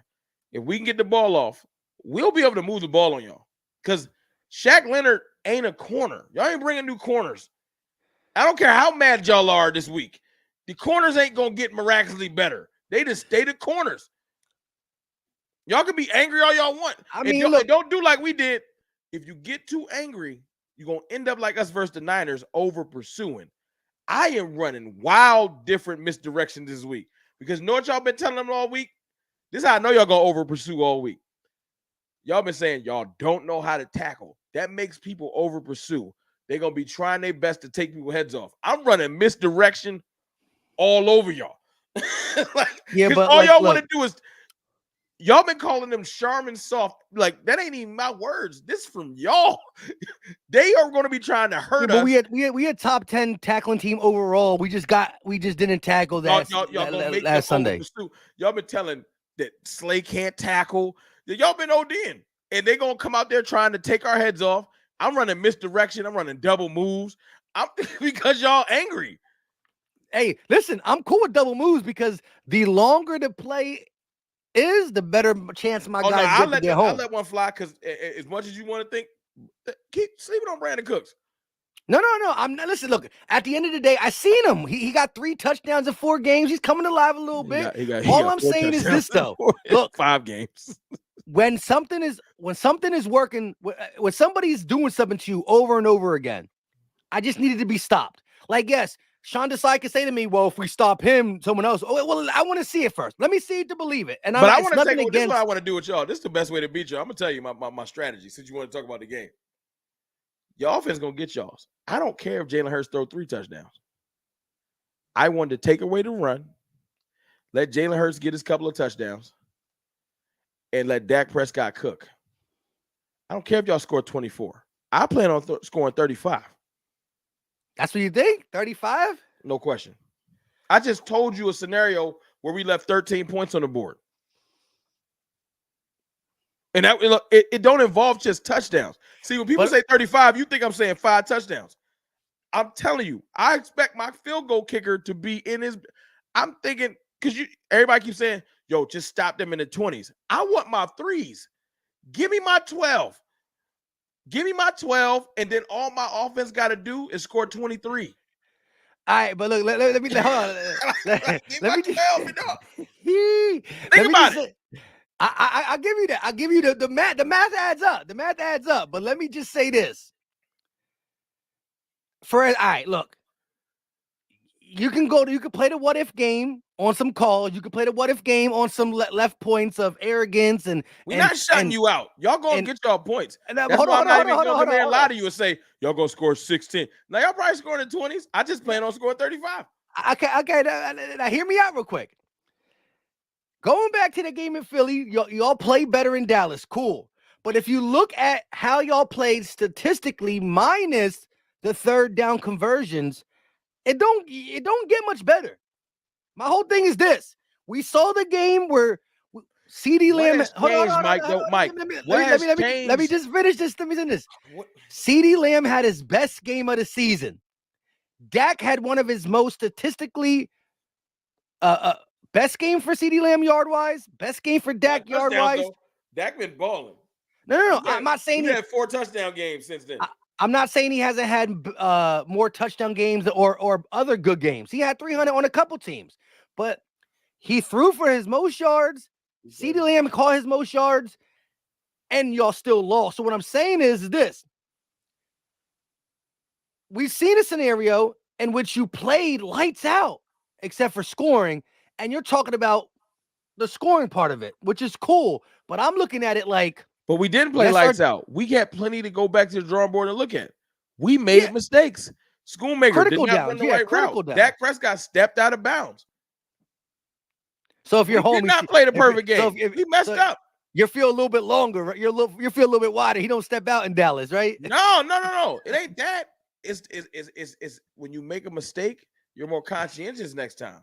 Oh, you're right. Like, it's all good. Like, I don't lead. You don't like put like this, Mike. This is my you say we played our best game. I've seen this on Twitter. Y'all played y'all A+ game because I always ask like who's doing the grading, and we played a C+ game. So what happens when we play an A+ game? I look at that like this: what has changed on your defense that gives you confidence? Because I've seen y'all defense. It ain't like since that game I've watched your defense tighten up. I know y'all angry. I know we about to play harder. I get you, but I'm being literal. What has changed? Because Shaq Leonard, yes, he's going to shut down Tony Pollard. But you telling me right now you got confidence Shaq Leonard covering Jake Ferguson? Because I like that matchup. Let me get it every down. Put him on him. Again, I did. I see my defense get fried at times. No ifs, ands, or buts. And there's a part of me that's scared that can happen, right?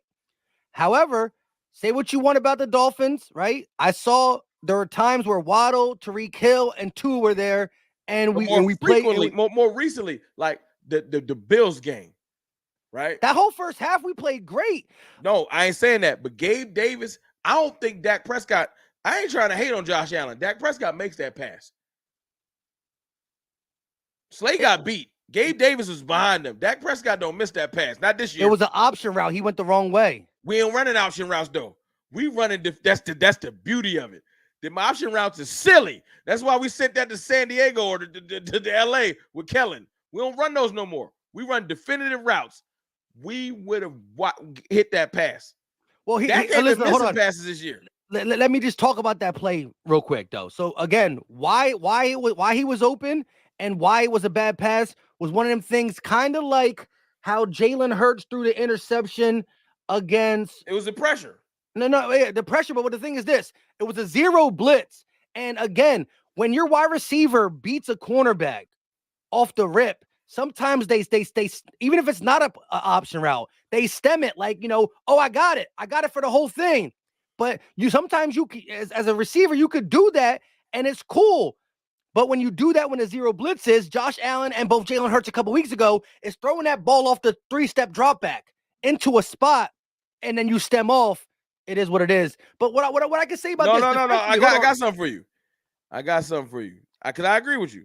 The pressure is what really messed that up, right? There is a statistic going around, right? Let me get some super chats in real quick while you do that. Pull Keith that Murray up, said, teams don't have a Warner and Greenlaw to execute that game plan, so Bosa is wrong. Blueprint means anybody can do it. I'm with you on that. And I got to see that blueprint done again. Man, y'all keep sleeping on the dude that y'all say we needed. Go, when you get off here, Mike, I know you got a PFF subscription. Go lick up Marquise Bell and stop playing with me. Now he's been playing good. For sure. He's like a top 8 linebacker in the league. I know he's little. He's little, but he's been little all year. Keep him away from Dallas Goedert. Keep him away. All right? Nah, you need to. I ain't gonna wish no injury on him, but because that's corny. But yeah, I need somebody to cover Dallas Goedert. He a beast. Yeah, he let him cover him, but tell him to stop watching ninja movies. You know what I mean? Dak Prescott, what I was gonna say, PFF rated best versus the blitz this year is not Josh Allen. Who? The number 1 rated quarterback under pressure versus the blitz this year is Dak Prescott. He makes that pass. You zero blitz Dak Prescott, we gonna pass your brain out. Yeah, we're not going to be able to do that much. But let me just say this though. Let's get these supers because we behind. Lucas said Dallas is going to win. Hey, you're supposed to think that if you're a Cowboys fan. We kept it real with you. RS with the $2 super chat didn't say nothing, but we appreciate it. It's good. CB said, "What better game to rebound from beating Cowboys in Jerry World? Merry Christmas!" All right, that would be a great. Listen, that washes away the whole Niners. Niners who? What happens when y'all lose? We'll break y'all spirit. We'll break your whole season in half. Y'all expect to beat us. Y'all lose, and y'all gonna be in a spiral. To me, it's not. I'm not gonna spiral. Oh, it's gonna hurt. It's gonna hurt. It can't go both ways. Y'all gonna use this as a springboard and a rebound. Y'all lose this game, ain't no more rebound.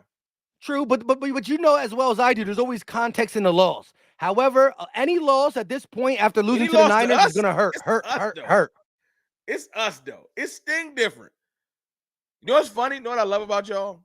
Y'all came into the season. This is before y'all thought Dak Prescott was good. When y'all came into the season, it was regress Scott and interception man. This is before he threw any touchdowns. And when y'all did all of y'all predictions, every last one of y'all Eagles content creators said, "Man, we probably split because we never win in Dallas." But now your pride in the way. And now Dak Prescott's way better than y'all ever thought. You can't lie to me, Mike. You ain't think he's gonna be good this year. I didn't think he's gonna play like this. No. You gotta keep it real. Like it make you mad too. Like I thought he was dead. Nah, he back like he never left. He's playing great. I came into your chat the other day and I said it. Again, if anybody wants to pick, you can only say a level of competition, but still throw it out the window. At the end of the day, when you pull up his stats, I'm looking at defenses because the offense don't play offense. I know what you mean. Because the Jets defense, who was giving everybody trouble, we dropped 30 on them boys. I know. And regardless if your defense puts Dak in advantageous situation, it doesn't matter. The fact is he has 28 touchdowns to 6 interceptions over his last 7, right? Or no? Yeah, something like that. 2 rushing, 26 passing. Ridiculous. Keith Murphy said, "Philly, y'all missing Shane Steichen. Offense looks vanilla. It's definitely a lot more vanilla." I was blaming y'all. Y'all gotta stop blaming everything on Brian Johnson too. I saw the story. Yeah, Nick Sirianni needs to be blamed too. Again, it stops looking vanilla if you just run the ball. If you mix it up, Brian Johnson being there like, "Yo, dog, these ain't even my plays." Yeah, he mad like, "Yo, this your offense. I'm taking all the blame." Sirianni like, "Hey." So Keith is talking about the appendectomy. It's non-invasive surgery. So, and listen, shout out to Mike. Man, you've been on Google. What is it? You've been on WebMD. I ain't know that. He know. That's good research right there. Yeah. Knight Rider said, "Dog team. Dak is the king of empty calories." All right. That's a Q, but he an Eagles fan. So dog team. That's a Q reference. So he hating on me. He rock with your side, and that's fine. Last week, Jalen got some empty calories in his bag too. I seen him. He was at the end of that game trying to rack up them yards. I seen him. Mike Jank said, "To be honest, the 2 seed might be the easier path." Nah, you want that? Mike ain't trying to hear that. Go ahead, answer that, Mike. Nah, look. If it's on the road or in Philly, I want to live or die, win or lose. You would get a home game. Right, you still get a home game if you're the 2 seed. You don't want to. Well, shoot, look. The way I think about it, look. No, because listen, the 1 seed gets the 1 seed. The 1 seed always gets the littlest record that advances. So okay, look, right now, let's just say it like this. Let's just say that the Eagles are the 1 seed, right? So how would it look right now? Eagles 1 seed, Niners 2 seed. Dallas 3 seed. How are you 5th seed? No. So who would be the 3rd seed? The Lions? Lions, and then we would play the Atlanta Falcons right now. Who's the 4th seed? Who is the Saints? Atlanta. We're going to put Desmond Ridder in a blender. Hold on. We're going to put Desmond Ridder in a headlock. I'm telling you right now. So, all right. So the Eagles will have a bye week. We would have a bye week. It'd be Cowboys versus Falcons. Lions versus. There's 3 wild card teams. Though. Who's the wild card teams? Seattle. Guess what? One of them teams y'all said was trash. The Rams. The Rams. So okay. Hey, and how about listen? We shut down the Rams the whole second half. Hey, look, I'm taking it too. That's on my schedule too. I mean, you played him with Cooper Kupp too, right? Yeah, we did. All right. Well, look, at the end of the day, we did what y'all did. We knocked Stafford out the game. It don't count then. All right. Well, look, W count. I'm just kidding. Yo, but look, and that's one of them games where I'm like, again, say what you want about Miami's defense, right? But the way we play defense on the boundary, outside, back end against Miami, the second half of the Rams game when they had all their people and Puka Nacua. Yeah, but I'm gonna be real with you, bro. I don't think versus the blitz. This is the difference. There's difference when he's clean. Tua is a beast.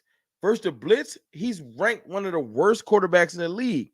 My quarterback is the best ranked quarterback versus the blitz. It's different. So when y'all was blitzing, we dropping coverage. Well, yeah, do that. Because guess what? He rated one of the best versus the zone. Do what you got to do. I know balling this year. Yeah, listen, you can't take away what he's been doing in these games, right? And he balled against the Eagles, but didn't come up with a dub. Let me just say this though: how many sacks did the Seahawks get you yesterday? They sacked you 4 times. 4, 5, 4 or 5. Yep, they got it. So look, again, this is what I'm holding my hat on. That this is how the defense the only way our defense is playing good, right? You need Brian. But you know what the difference is? Seattle was able to hold us. They have better, like no disrespect, Mike. They have better corners than y'all. Woolen, and they got good young corners. You would trade no disrespect to Slay. You trade both your corners right now for them young boys because you want. I like them young boys. But let me say something real quick.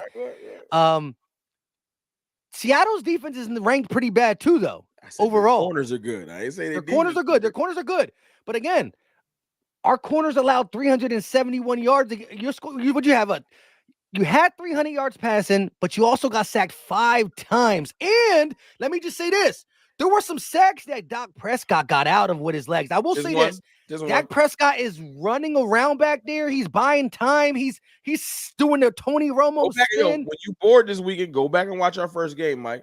Because like I said, Twitter will skew your mind. You only scored 6 in the second half. You go back and watch your first game and just DM me or text me and be like, you know what? I see why you confident. Go ahead. I watch my boy deal. Because you think I'm confident for no reason. Just go watch it. I ain't got to overhype it. You'll be like, I see why you confident. I left that game like, all right, let's run it back. That's how I felt. I was like, let's run it back. Respect. But look, you played the whole, we left 13 points on the board. Bro, we left like 3 to 4 more sacks. Like there was like 2 to 3 times. We also left 3 fumbles on the ground we should have got. Huh? It was like 3 fumbles we should have got. Fumbles? You don't remember them fumbles? You don't remember Jalen Hurts missing that? A couple of them fumbles was ours. You're crazy. Go back and look. You don't remember them fumbles? I remember Swift fumbling. You don't remember Hurts in the bad handoff? Oh, but yeah. You're right. That was Tyler I watched Steen. The game a lot. I was because I've been waiting. I can't wait for this game. But look, first of all, you can't say they were your fumbles because we should never fumble to begin with. My point was like certain things in that game, just it wasn't our day. Yeah, but I'm looking at it like this, like the best way to put it is this. I see y'all on Sunday. You're right. Let's knock out these super chats so we can get to the tail end of this. Young Wilson sent Rome. As long as the refs stay out of the game, Dallas got it. We them boys, aloha. Here we go. Game ain't even start, and here comes the referees. Stop it.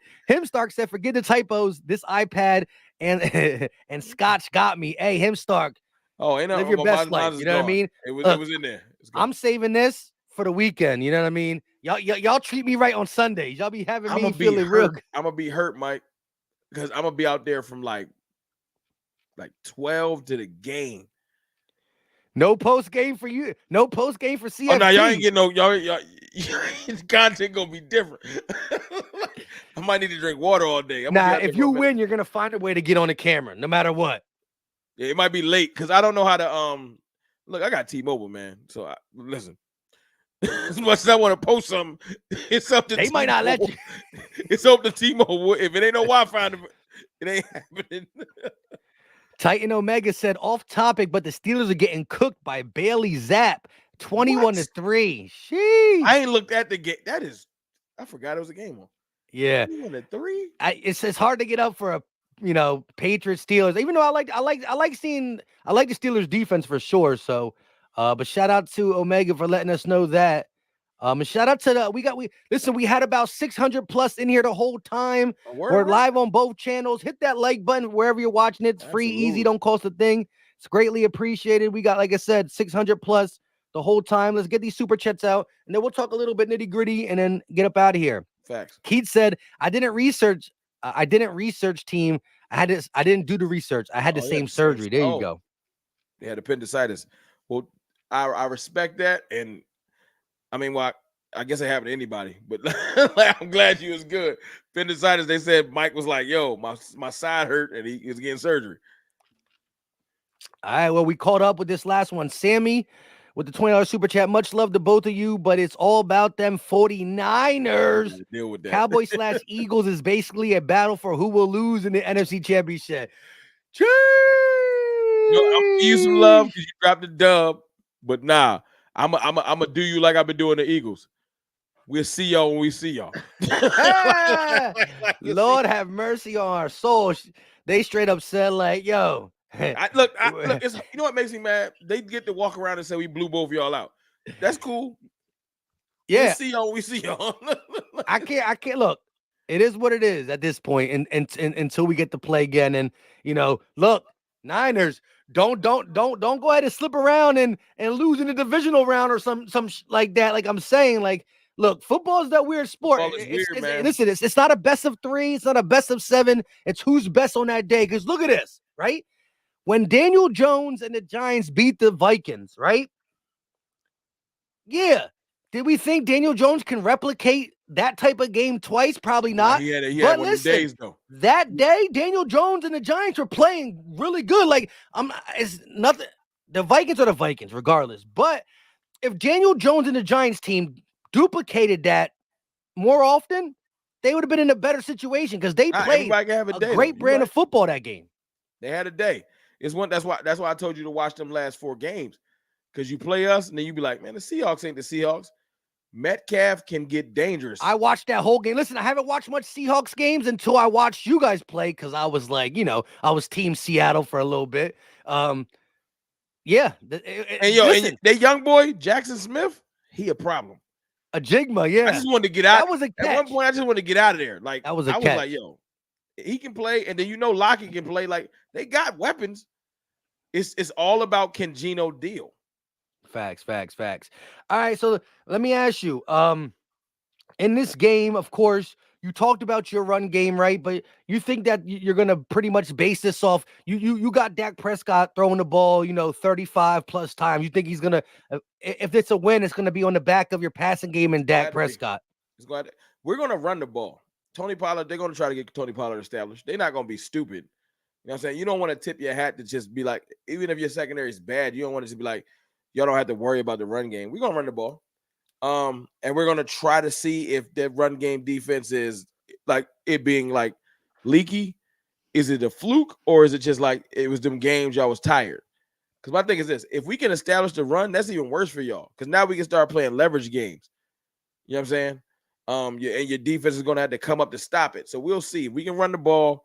We definitely, but I just don't want to try to run the ball the first couple plays like idiotically. Like, let's try to come out and just run these up because you're not moving Jordan Davis and Jalen Carter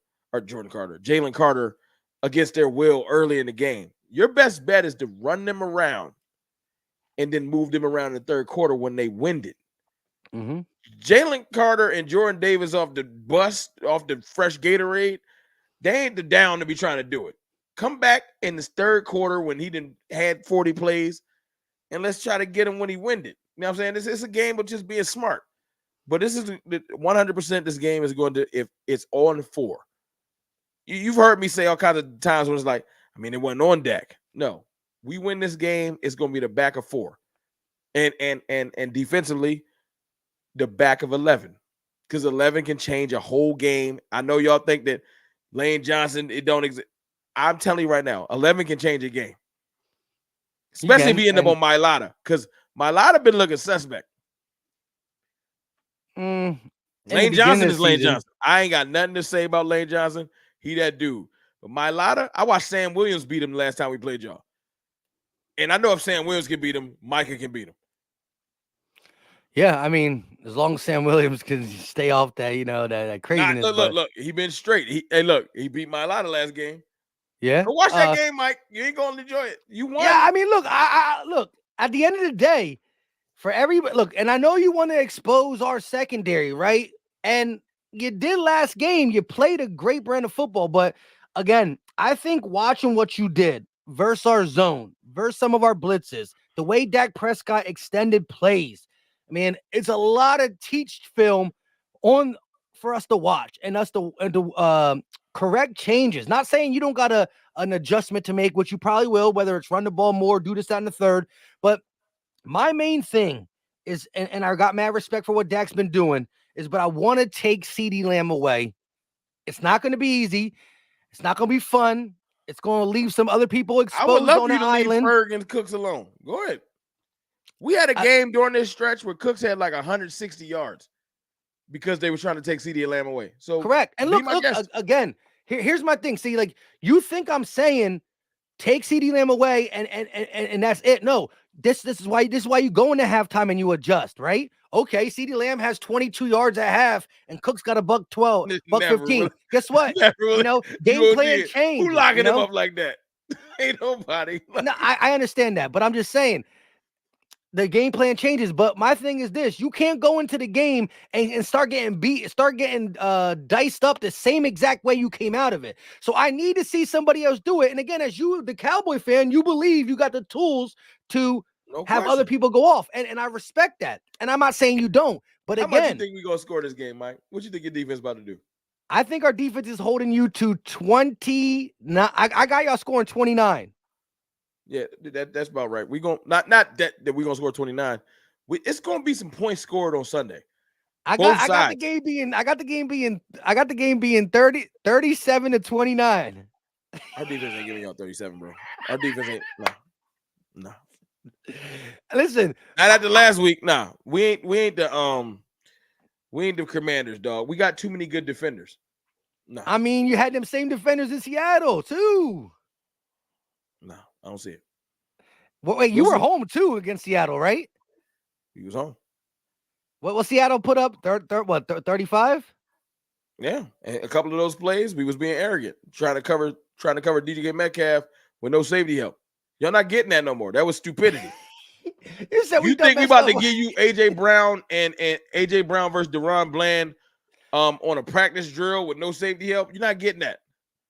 You gonna get all this Malik Hooker and Wanye Thomas back there. All I know is in all my parlays, I got the over. The over's 53. I got the over in all my parlays. I got the over. Now we gonna put some points up. I just played on my defense, bowing they back and stopping y'all, holding y'all to mid-20s. So you got it as like a 23-35. Somewhere, maybe 32, something like that. I got us kicking field goals. So I ain't never seen somebody just dead set on. Give me the field goal. Nah, because the points is the points. If you go back and look at my tweets, go search my tweets and watch me and type in "give me the points," and you're gonna see that I say that a lot. All right, so let me ask you this.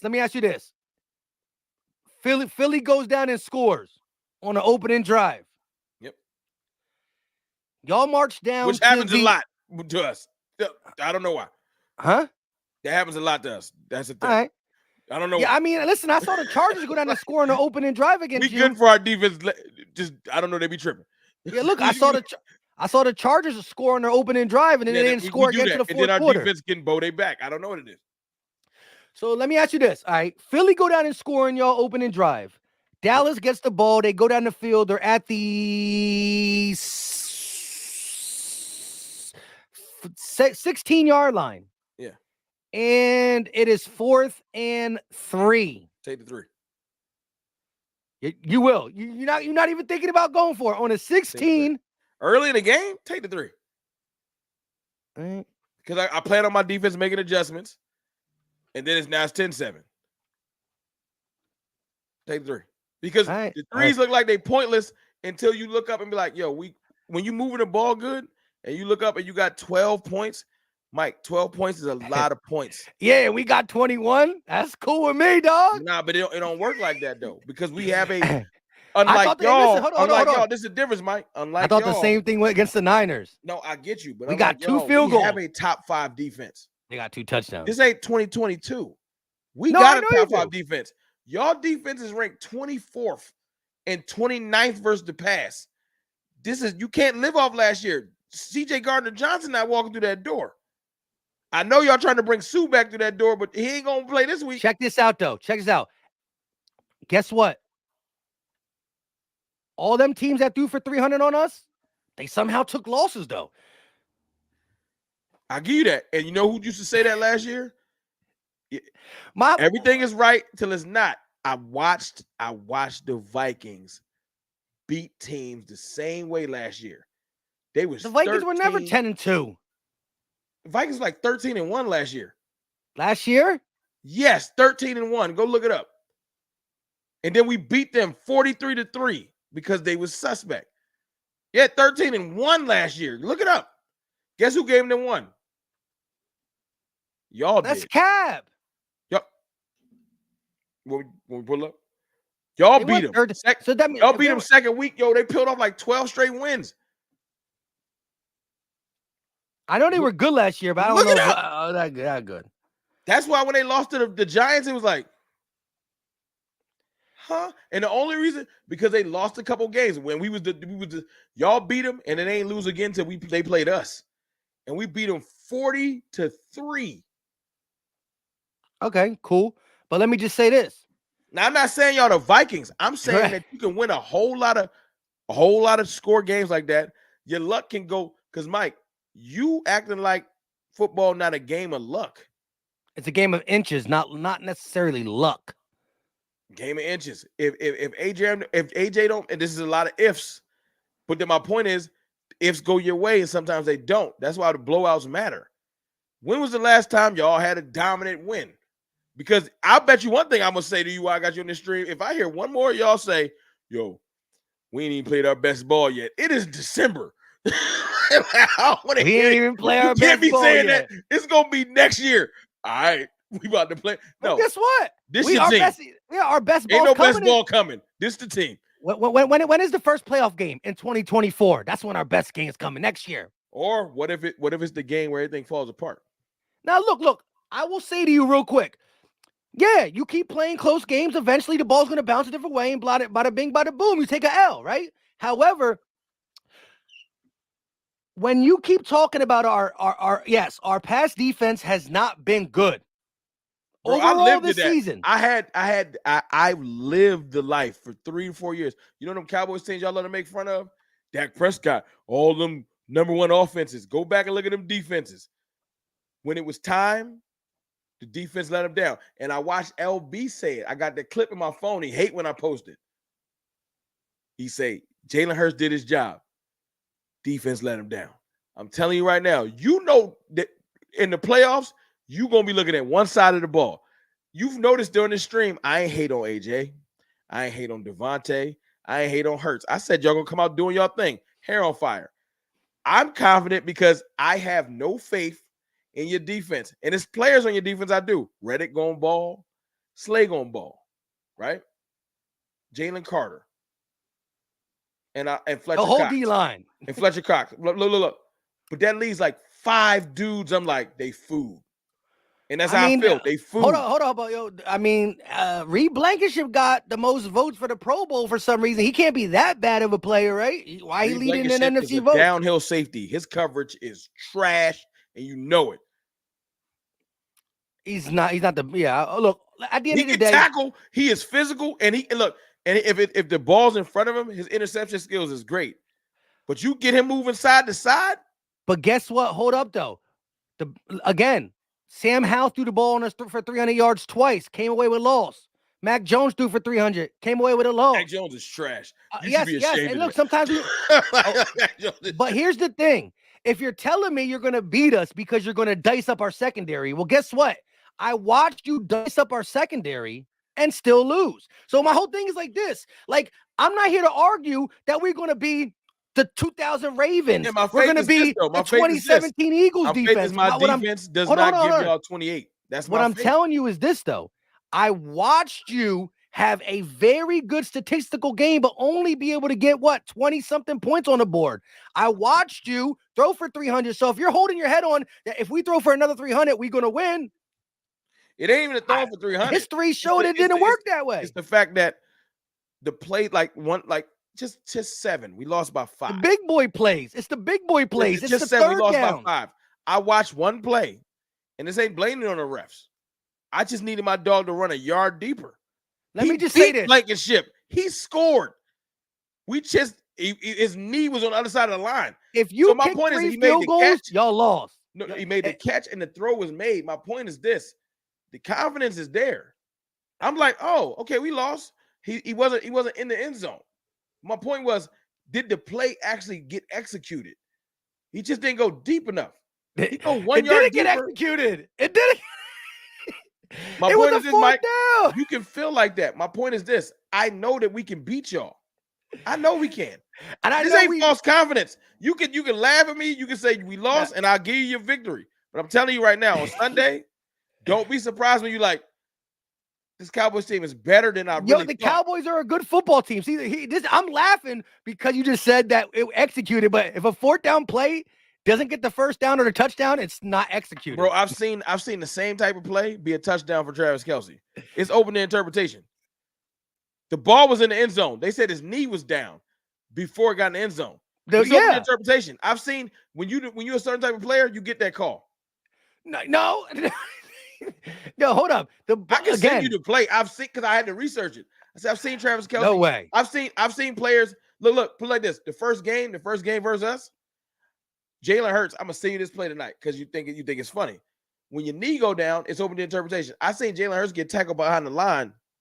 His knee was down. He reached out 3 yards over, and they gave him the first. His knee was down. It's all about on the goal line. On the goal line? No, in the field of play. I'm gonna show you. I'm gonna send me the play. Send me the play. But here's the thing. Because I found a whole video. They said that the Eagles, it was like 30 calls missed in that game. One play, Jalen Hurts took a full knee. I'm gonna text it to you when we get done. Okay. That being said, was it a scoring play and was it reviewed? That's the big difference. Listen, hold up. When he scored, because he scored and they reviewed it and took it from him. That's one. When he scored, when he first got the touchdown, you thought he scored too. I did. That's all I care about. Here's my thing. If this was a play for a big first down, if you were on the 15-yard line and it was 4th and 7 and that was for a first down, and what's the 2 biggest components of that play? Not where the ball was down. Can Dak get the throw off? Can the receiver make the catch? That's all I care about. Not when it's a turnover on downs. No. Like I said, I feel you, and we lost that game. But that's where the confidence comes from, because you learn from those mistakes. Correct. That's it. That's where the confidence comes from. It's like I'm not laughing like y'all trash. Bro, run your movie. It is what it is. My point is this: I'm gonna see y'all on Sunday. I'm gonna see y'all. And look, and when you like, yo, man, stop putting Eli Ricks on CeeDee Lamb. I'm be like, I was trying to tell you. Yeah. Because y'all don't got enough corners.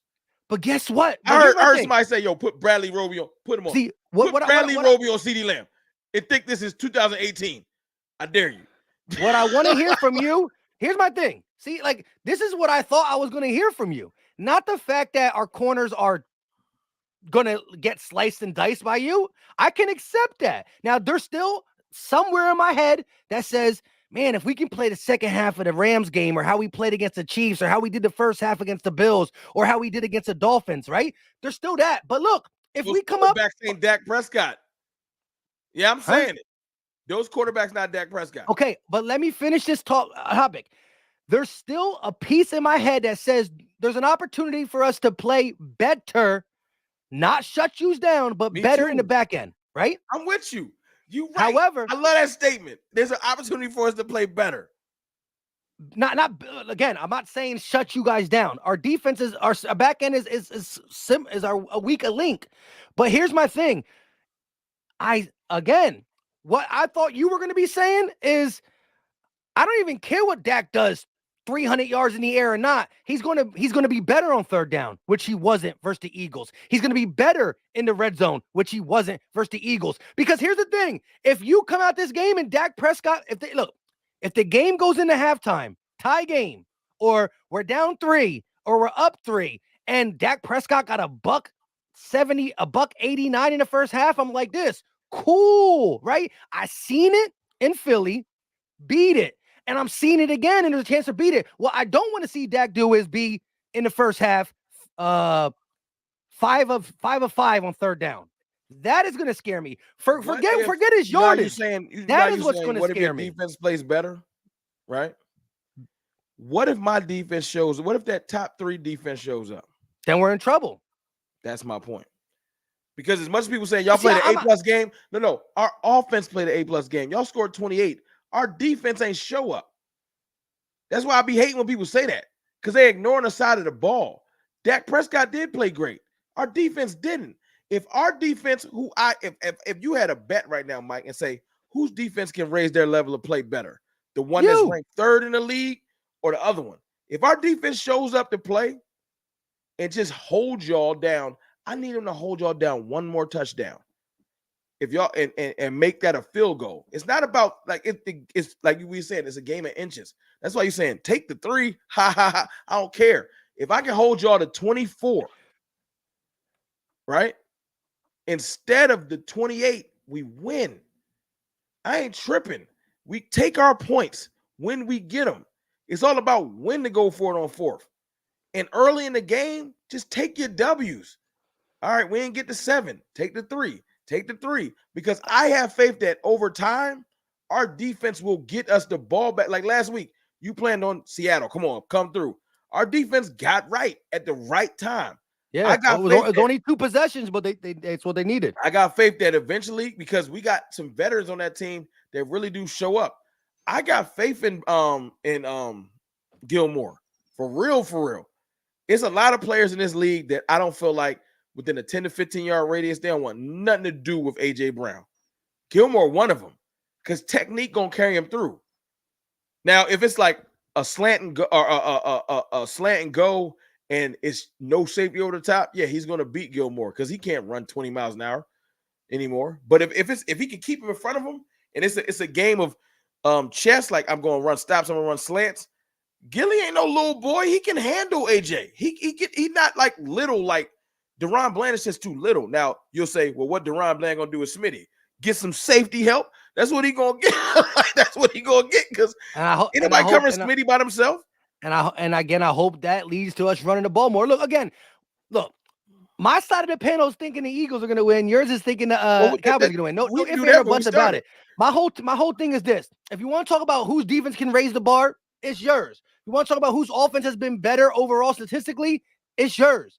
But again, what I hold my hat on is we beat more teams than you guys this year. And again, your schedule. I said the same thing last year. But again, we've been battle tested through this year against some good teams. Now we both got our ass whipped by the Niners. I'm tired of seeing Niners in here. You know what I mean? There's some respectable ones in there. Fan base different. They're not gonna leave you alone. No, they're not. But my thing is this: when I say our defense, our back end can play better. Again, I'm not saying lights out. I don't expect our back end to be like yours, like the Niners. Like, all I'm saying is our back end got to show improve, bro. As you told me, Geno Smith went through us like a hot knife through butter.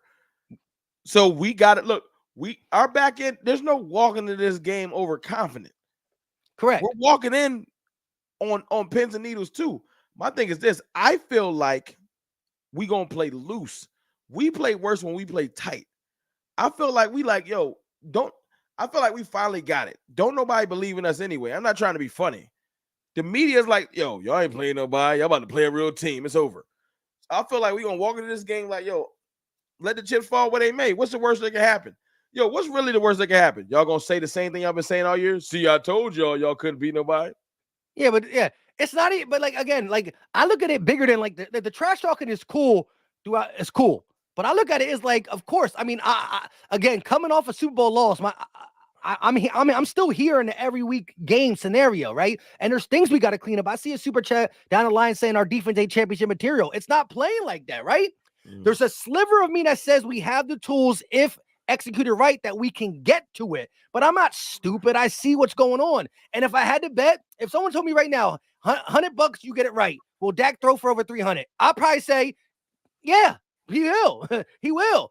But the game is more than that, though. Like you've been saying, the game is more than that. And so that's my thing. Look, in that game, we got slice and dice. CeeDee Lamb killed us. But I remember a couple specific plays inside the red zone. You went to CeeDee Lamb, and somehow, I don't know why, but we were happy. Big play Slay was matched on CeeDee Lamb, who was kind of in the slot. It was more like a stack set. And what happened? It was incomplete. Now, it was a great back and forth fight between CeeDee and Slay. And look, CeeDee didn't win that matchup, but the 191 yards say he won a lot more matchups in that game, right? That being said, but you got to realize like this game is different. Like, hold on. Oh, go. Like 3 of the 5 sacks came on third down. That's big time defensive moments. That's arrogance, leaving Steel with sweat or what you call it. You got a chip. But hold on. In that game, almost 200 yards receiving for CeeDee Lamb, almost 400 yards for Dak Prescott. And he was running around on us. He had a couple nice runs. He went air. He went helicopter too. But what I'm saying is this, though. The helicopter stop was a big time defensive play. The Reed Blankenship 1 yard inch line tackle was a big play. Hold on. Three of the 5 sacks came on third down. One of the sacks came on the last play of the game where it made you guys go 20 yards, whatever back. The big play Slay, incomplete in the red zone. And guess what? 4th down, you went to Michael Gallup 101. And how y'all call him Trashberry? Hold on. That's what I'm saying. I would love to have Martavis Bryant's 6'6" OD size self.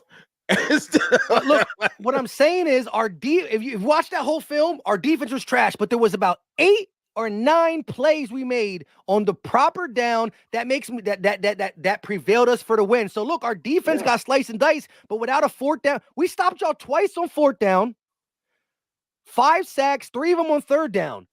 Yeah. Did the defense play good overall? No. But without them big time plays, we don't get the dub. That BG pushing you out of bounds, that little bit of push, bro, that's a heads up play. That got to dive. He does. I was so shocked that he didn't dive. When you take losses, you think that exact moment probably won't happen.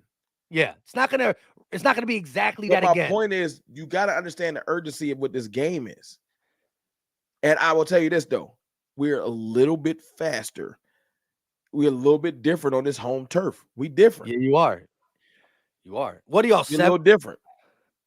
Now, if we had to see y'all again, it would have to be back on grass. But right now, we're a little bit twitchier. We're a little bit. We good on this turf. Yo, hey, I saw the stat. You probably remember. I forgot it, and I want to get to these supers before we get up out of here. But what is this stat? And I guess I forgot. Somebody said it during Seattle game, and they told CeeDee Lamb the stat of you guys on turf and off turf, and it's like a crazy difference. Do you remember it or no? Well, I'm not. I know this. I know that last year that was the thing. What the Cowboys gonna do versus grass, and then we blew Tampa off the field, and I ain't heard that since. It ain't about until that game. But did you saw the stat they brought up, right? They told CeeDee Lamb something. A stat like, we can't win on grass and all this extra stuff, and I get it. It's not that. I look at it like this, man. Outside the grass, outside everything, my biggest thing is I'm gonna bring it back full circle. It's all about your confidence going into the game. Confidence. I'm telling you. So the difference is the Cowboys team that y'all played right after the Niners, we'd only played a couple more games. We ain't the same team. Like confidence-wise. Right now, I'm telling you right now, we feel like we gonna like it's not we overestimating y'all or underestimating y'all. I just feel like on Sunday, we feel like y'all gotta worry about stopping us. We not look, stressing. we're listen, this game, we got the Dallas Cowboys going into this game more confident than they've been in the last couple years, definitely this season. And you got the Eagles coming into this game as best record in the NFL, y'all pissed off. Blown out, pissed off. And so it's going to be interesting. And as you said, what defense, if you had to pick, my defense was trash versus the Niners. Your defense was not good, except for when it mattered at the end versus the Seahawks. Which one has a better chance to raise in its play? You guys at home. However, when our offense is clicking, please Brian Johnson, please Nick Sirianni, whoever's doing it. But I just look at my offense, right? I look at my O-line. I look at what Swift can do. I look what Jalen could do when he's healthy and utilizing the run game. Right? I'm playing on this though. It ain't about getting y'all to stop y'all run. We need to throw y'all out of that. Dak Prescott put up enough touchdowns. Y'all gonna have to throw. That's why I ain't tripping. Y'all, if y'all plan on coming to this game, not if you're getting them field, but you want them field goals. The clock. We're gonna control the clock and just run the ball. We're going to move the ball on y'all. Period. True. So we put up points. Y'all gonna have to throw. As much as y'all think it's about to be a swift and no. I just need look. Jalen can throw the ball. Look, I'm looking for Jalen to come in here and have 37, 38 pass attempts. I need Swift. I need the running backs to combine touch. Just give me 20 touches, 19 touches from the running backs combined. Something like that. I gotta ask you a question though before we get out of here. Elliott Shore Parks puts up this stupid graph every week. Yeah, I don't like his graphs. Where it's like, yo, we're better in all these places, right? And when you look across the offense, y'all better in every place. If you better in every place, how we got a better offense?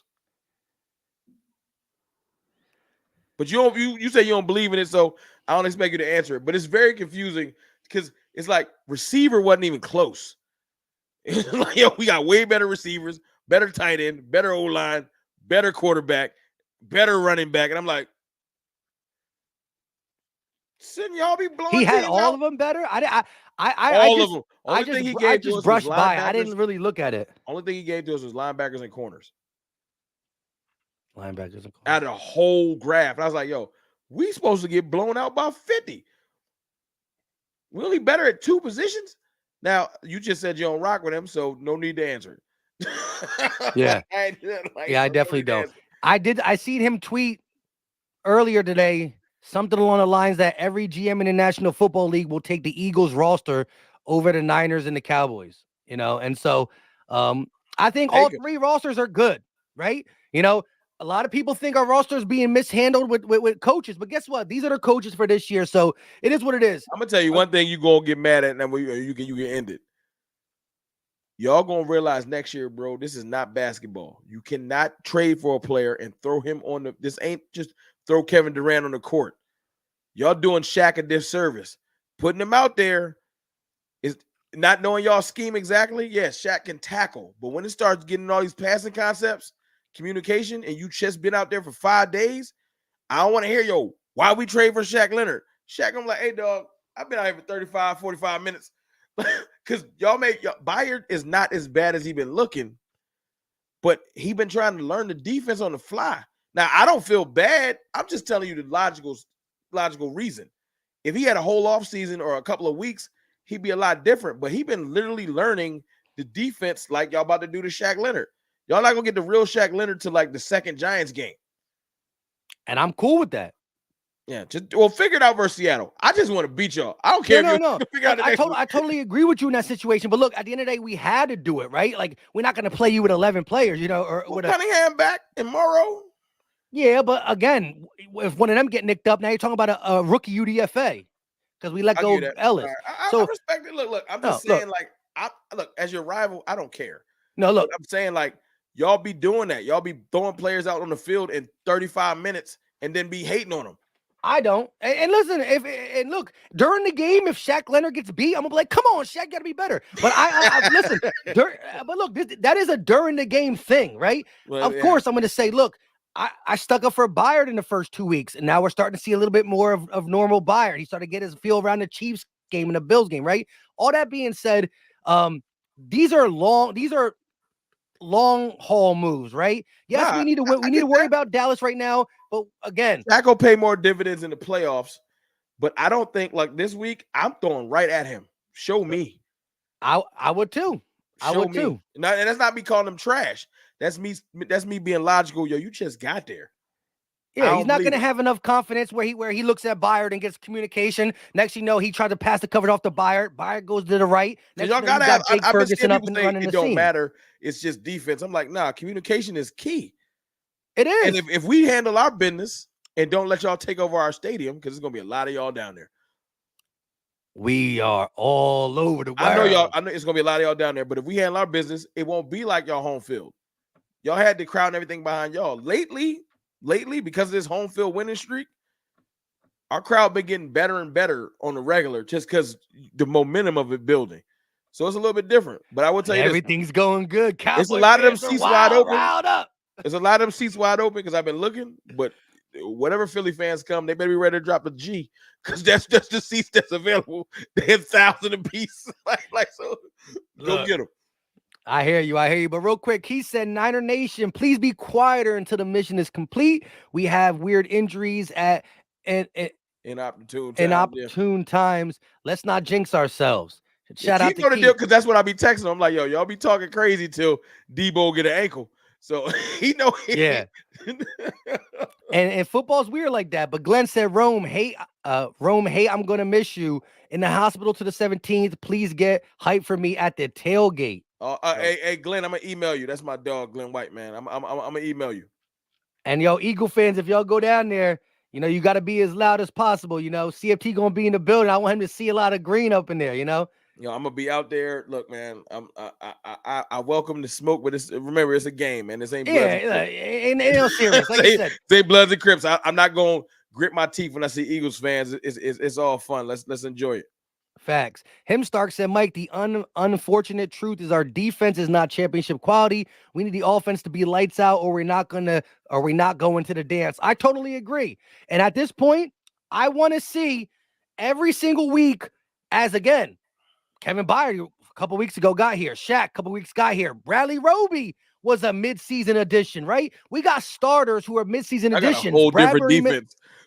To be honest with you, I got so many new defenders since the season. And even still, look, Slay missed a game, Reed missed 2 games, Sidney missed 2 games, Justin Evans is on season-ending IR. Like, so here's the thing: as we keep saying, again, when it sounds stupid when you say it might get better, it might get better. Oh yeah, that's the hate of me. Y'all keep saying y'all ain't played your best ball. I'm like, yo, it's January. I understand. No, I totally understand what you're saying. It's like, bro, it's December. When are you gonna do it? You know what I mean? You're gonna do it. Look, that's your team. That we gonna hate on each other. So no. The hate at me, dog. I can't. There's the truth to that thing. My whole thing is like, I just need to see a couple weeks of the same defense, and maybe we're not going to get better, but because of the nuances in there, there's still an opportunity for us to get better or stay the same. And staying the same is not going to get us to where we need to be ultimately. I totally agree with you. But again, positive, Mike. Let me end it positive. I know we've been rocking for 2+ hours. I'm gonna end it positive, and I'll let you wrap it up. Yeah, both teams got over on calls, major holds on defense. Look, the referee's been bad in its totality this whole season. You're not going to agree because you want to sweep us. But, like, I'm just looking forward to that third matchup. We've been wanting to see each other in the playoffs forever. I think it happens this year. I'm going to say it like that. I ain't going to try to get you to say. I don't know if my blood can handle.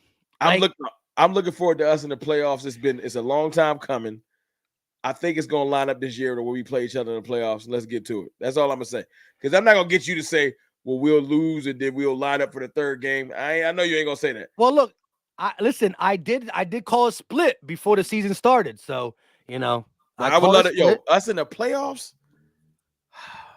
You see, do you know how hard it's going to be for me? Because I'm like, look, like, here's the thing. Back in the day when I used to watch football on my couch with my homies and my family, it's different. But like when I got them couple hundred people in there, and the Eagles are getting beat by a team that I despise. In the regular season, it hurts me. Let alone a playoff, like if you know what I mean. So I don't even know how my blood can handle Yeah, that. you But gonna look. You ain't gonna get no monetization that game. You gonna be cursing for oh, you real. pissed Like, off. it's over. OT said Cowboys 42, Eagles 28. Cry, Philly might cry. Salute to y'all. Both keep doing y'all thing. Appreciate you, bro. Listen, in real talk, if that happens, I will be cry. Philly might cry. I wear my heart on my Y'all sleeve in not a lot gonna of play by cry. You plays. gonna just curse your team out. The way y'all seen y'all do them this week, y'all gonna be throwing hands with your players. y'all been tripping this week. Hey, LB took back what he said though a little bit. He Nah, but ran it. LB had me weak, man. He called dudes soft. They I got text him like, yo. I said, bro, you we he because be forgetting his words carry. The players was mad for real. yeah. He had the players tight. So like again, but no, I hear what Slay's saying, right? Being scared to tackle. He's like, nah, bro, I tackle all the time. The thing is, I couldn't tackle. Like, but at least the players admitted we did not tackle. We Bro, sucked at Slay led the tackling that team in day. tackles. That's why he was tight. Yeah, he don't like. They He had the says on most his tackles podcast all last the week. He's time. like, you're not talking to me. I led the team in tackles, homie. Hey, LB was cool. LB. Look again. Yo, In y'all the close with moment, y'all you're always players. frustrated. I don't got contact with our players. You know what Bro, I'm saying? Y'all look. close with y'all players. It's different. You keep lumping everybody, all Eagle Nation together. Y'all were about to shut it. Some of y'all were about to shut it down when the Niners beat y'all too. That ain't me. That ain't me either. But I see it. I see it on Twitter. Some of y'all were like this. Good night. The party's Bro, there's a over. lot of Cowboys fans that just, I'm gonna be real with you. I ain't never sugar. They scary. They scary. It's Cowboys fans right now that's scary. ESPN picked all Cowboys. They're like, oh, we jinxed this over. We gonna lose. Nah, I ain't with all that. I go with my gut. When my gut tell me something. My gut tells me right now that we ready for this game. There's certain games like the Niners game. We line it up against the Niners in the playoffs. I'm not gonna be able to walk and talk like it's a given. I'm gonna have to show them some respect because they blew us out. But y'all, we played a tight game. Y'all won, and I just feel like, look, when you play a tight game like that, I feel like the next game could go any direction. Correct. You're not gonna look. I'm not gonna watch the Commanders take y'all into overtime and think that we can't catch a win. You know what I'm saying? We can catch a win. It's just got to line up perfectly. Let's just see. Y'all, it ain't gonna be no easy. The most surprising thing would be me thinking we would blow y'all out or y'all blow us out.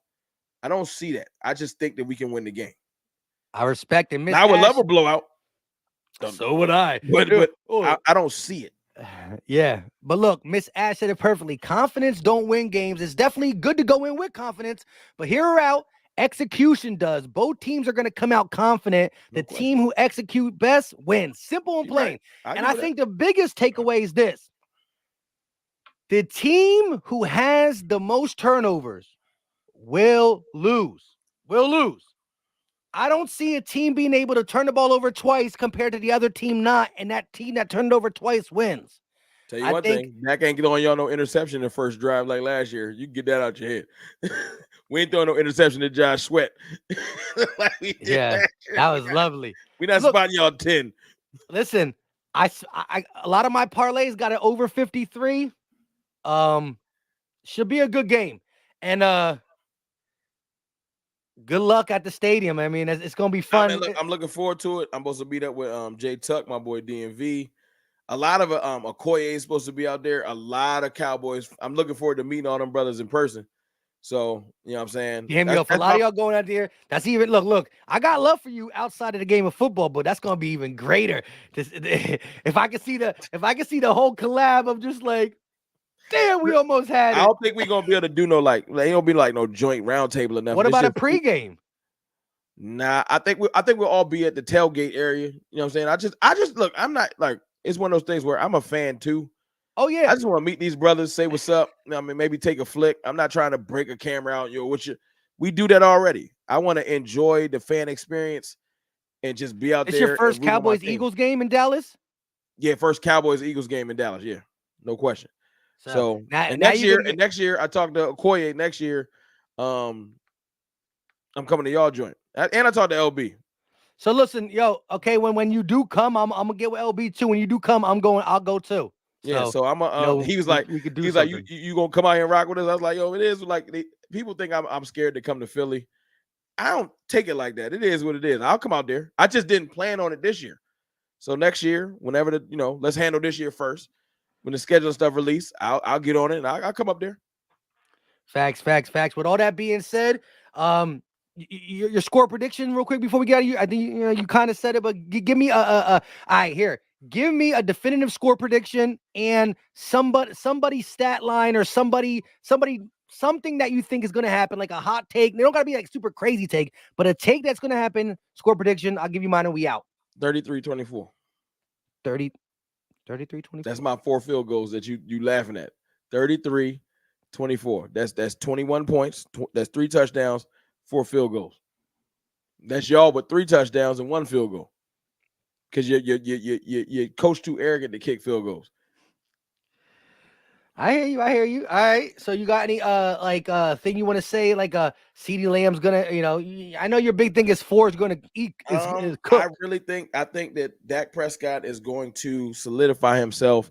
I think coming out of this game, all of these stupid narratives is gonna have to. I mean, you're still gonna get the haters, but in the back of their mind, they're gonna know. I think they already know, like, a lot of people just thought it was over. They wanted to throw the dirt on Dak Prescott's grave and he throwing interception and everything like that. I think after this year, you're gonna have to just be like, I'm gonna just let him rock till he retire. He in his golden age right now. He's 30. Oh yeah, wait. He want that big buddy extension. And he gonna get all of it. I will pay him today. You know why?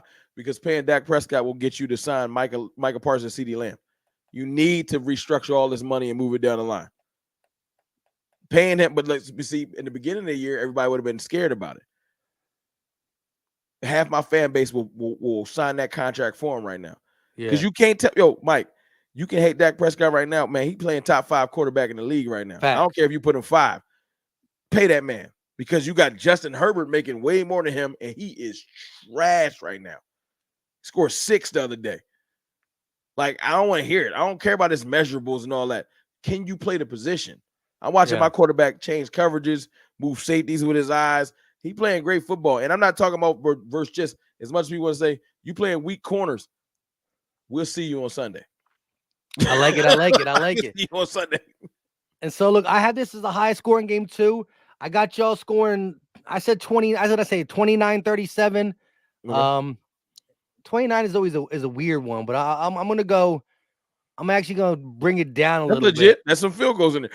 Yeah, there's some field goals in there. No. All right, I'm gonna stick with the 29. A weird, ugly 29. I'm gonna go 29, but I'm gonna bring our 37 down to 35. 29-35, and it's not in your defense. I think your defense is gonna have some big moments, but I think that the one side of the ball that I always will believe in is the Eagles offense, and I think that with the narrative going around about, especially now, is it Brian Johnson? Is it Nick Sirianni? Look at Jalen Hurts. He can't throw. There's a blueprint now.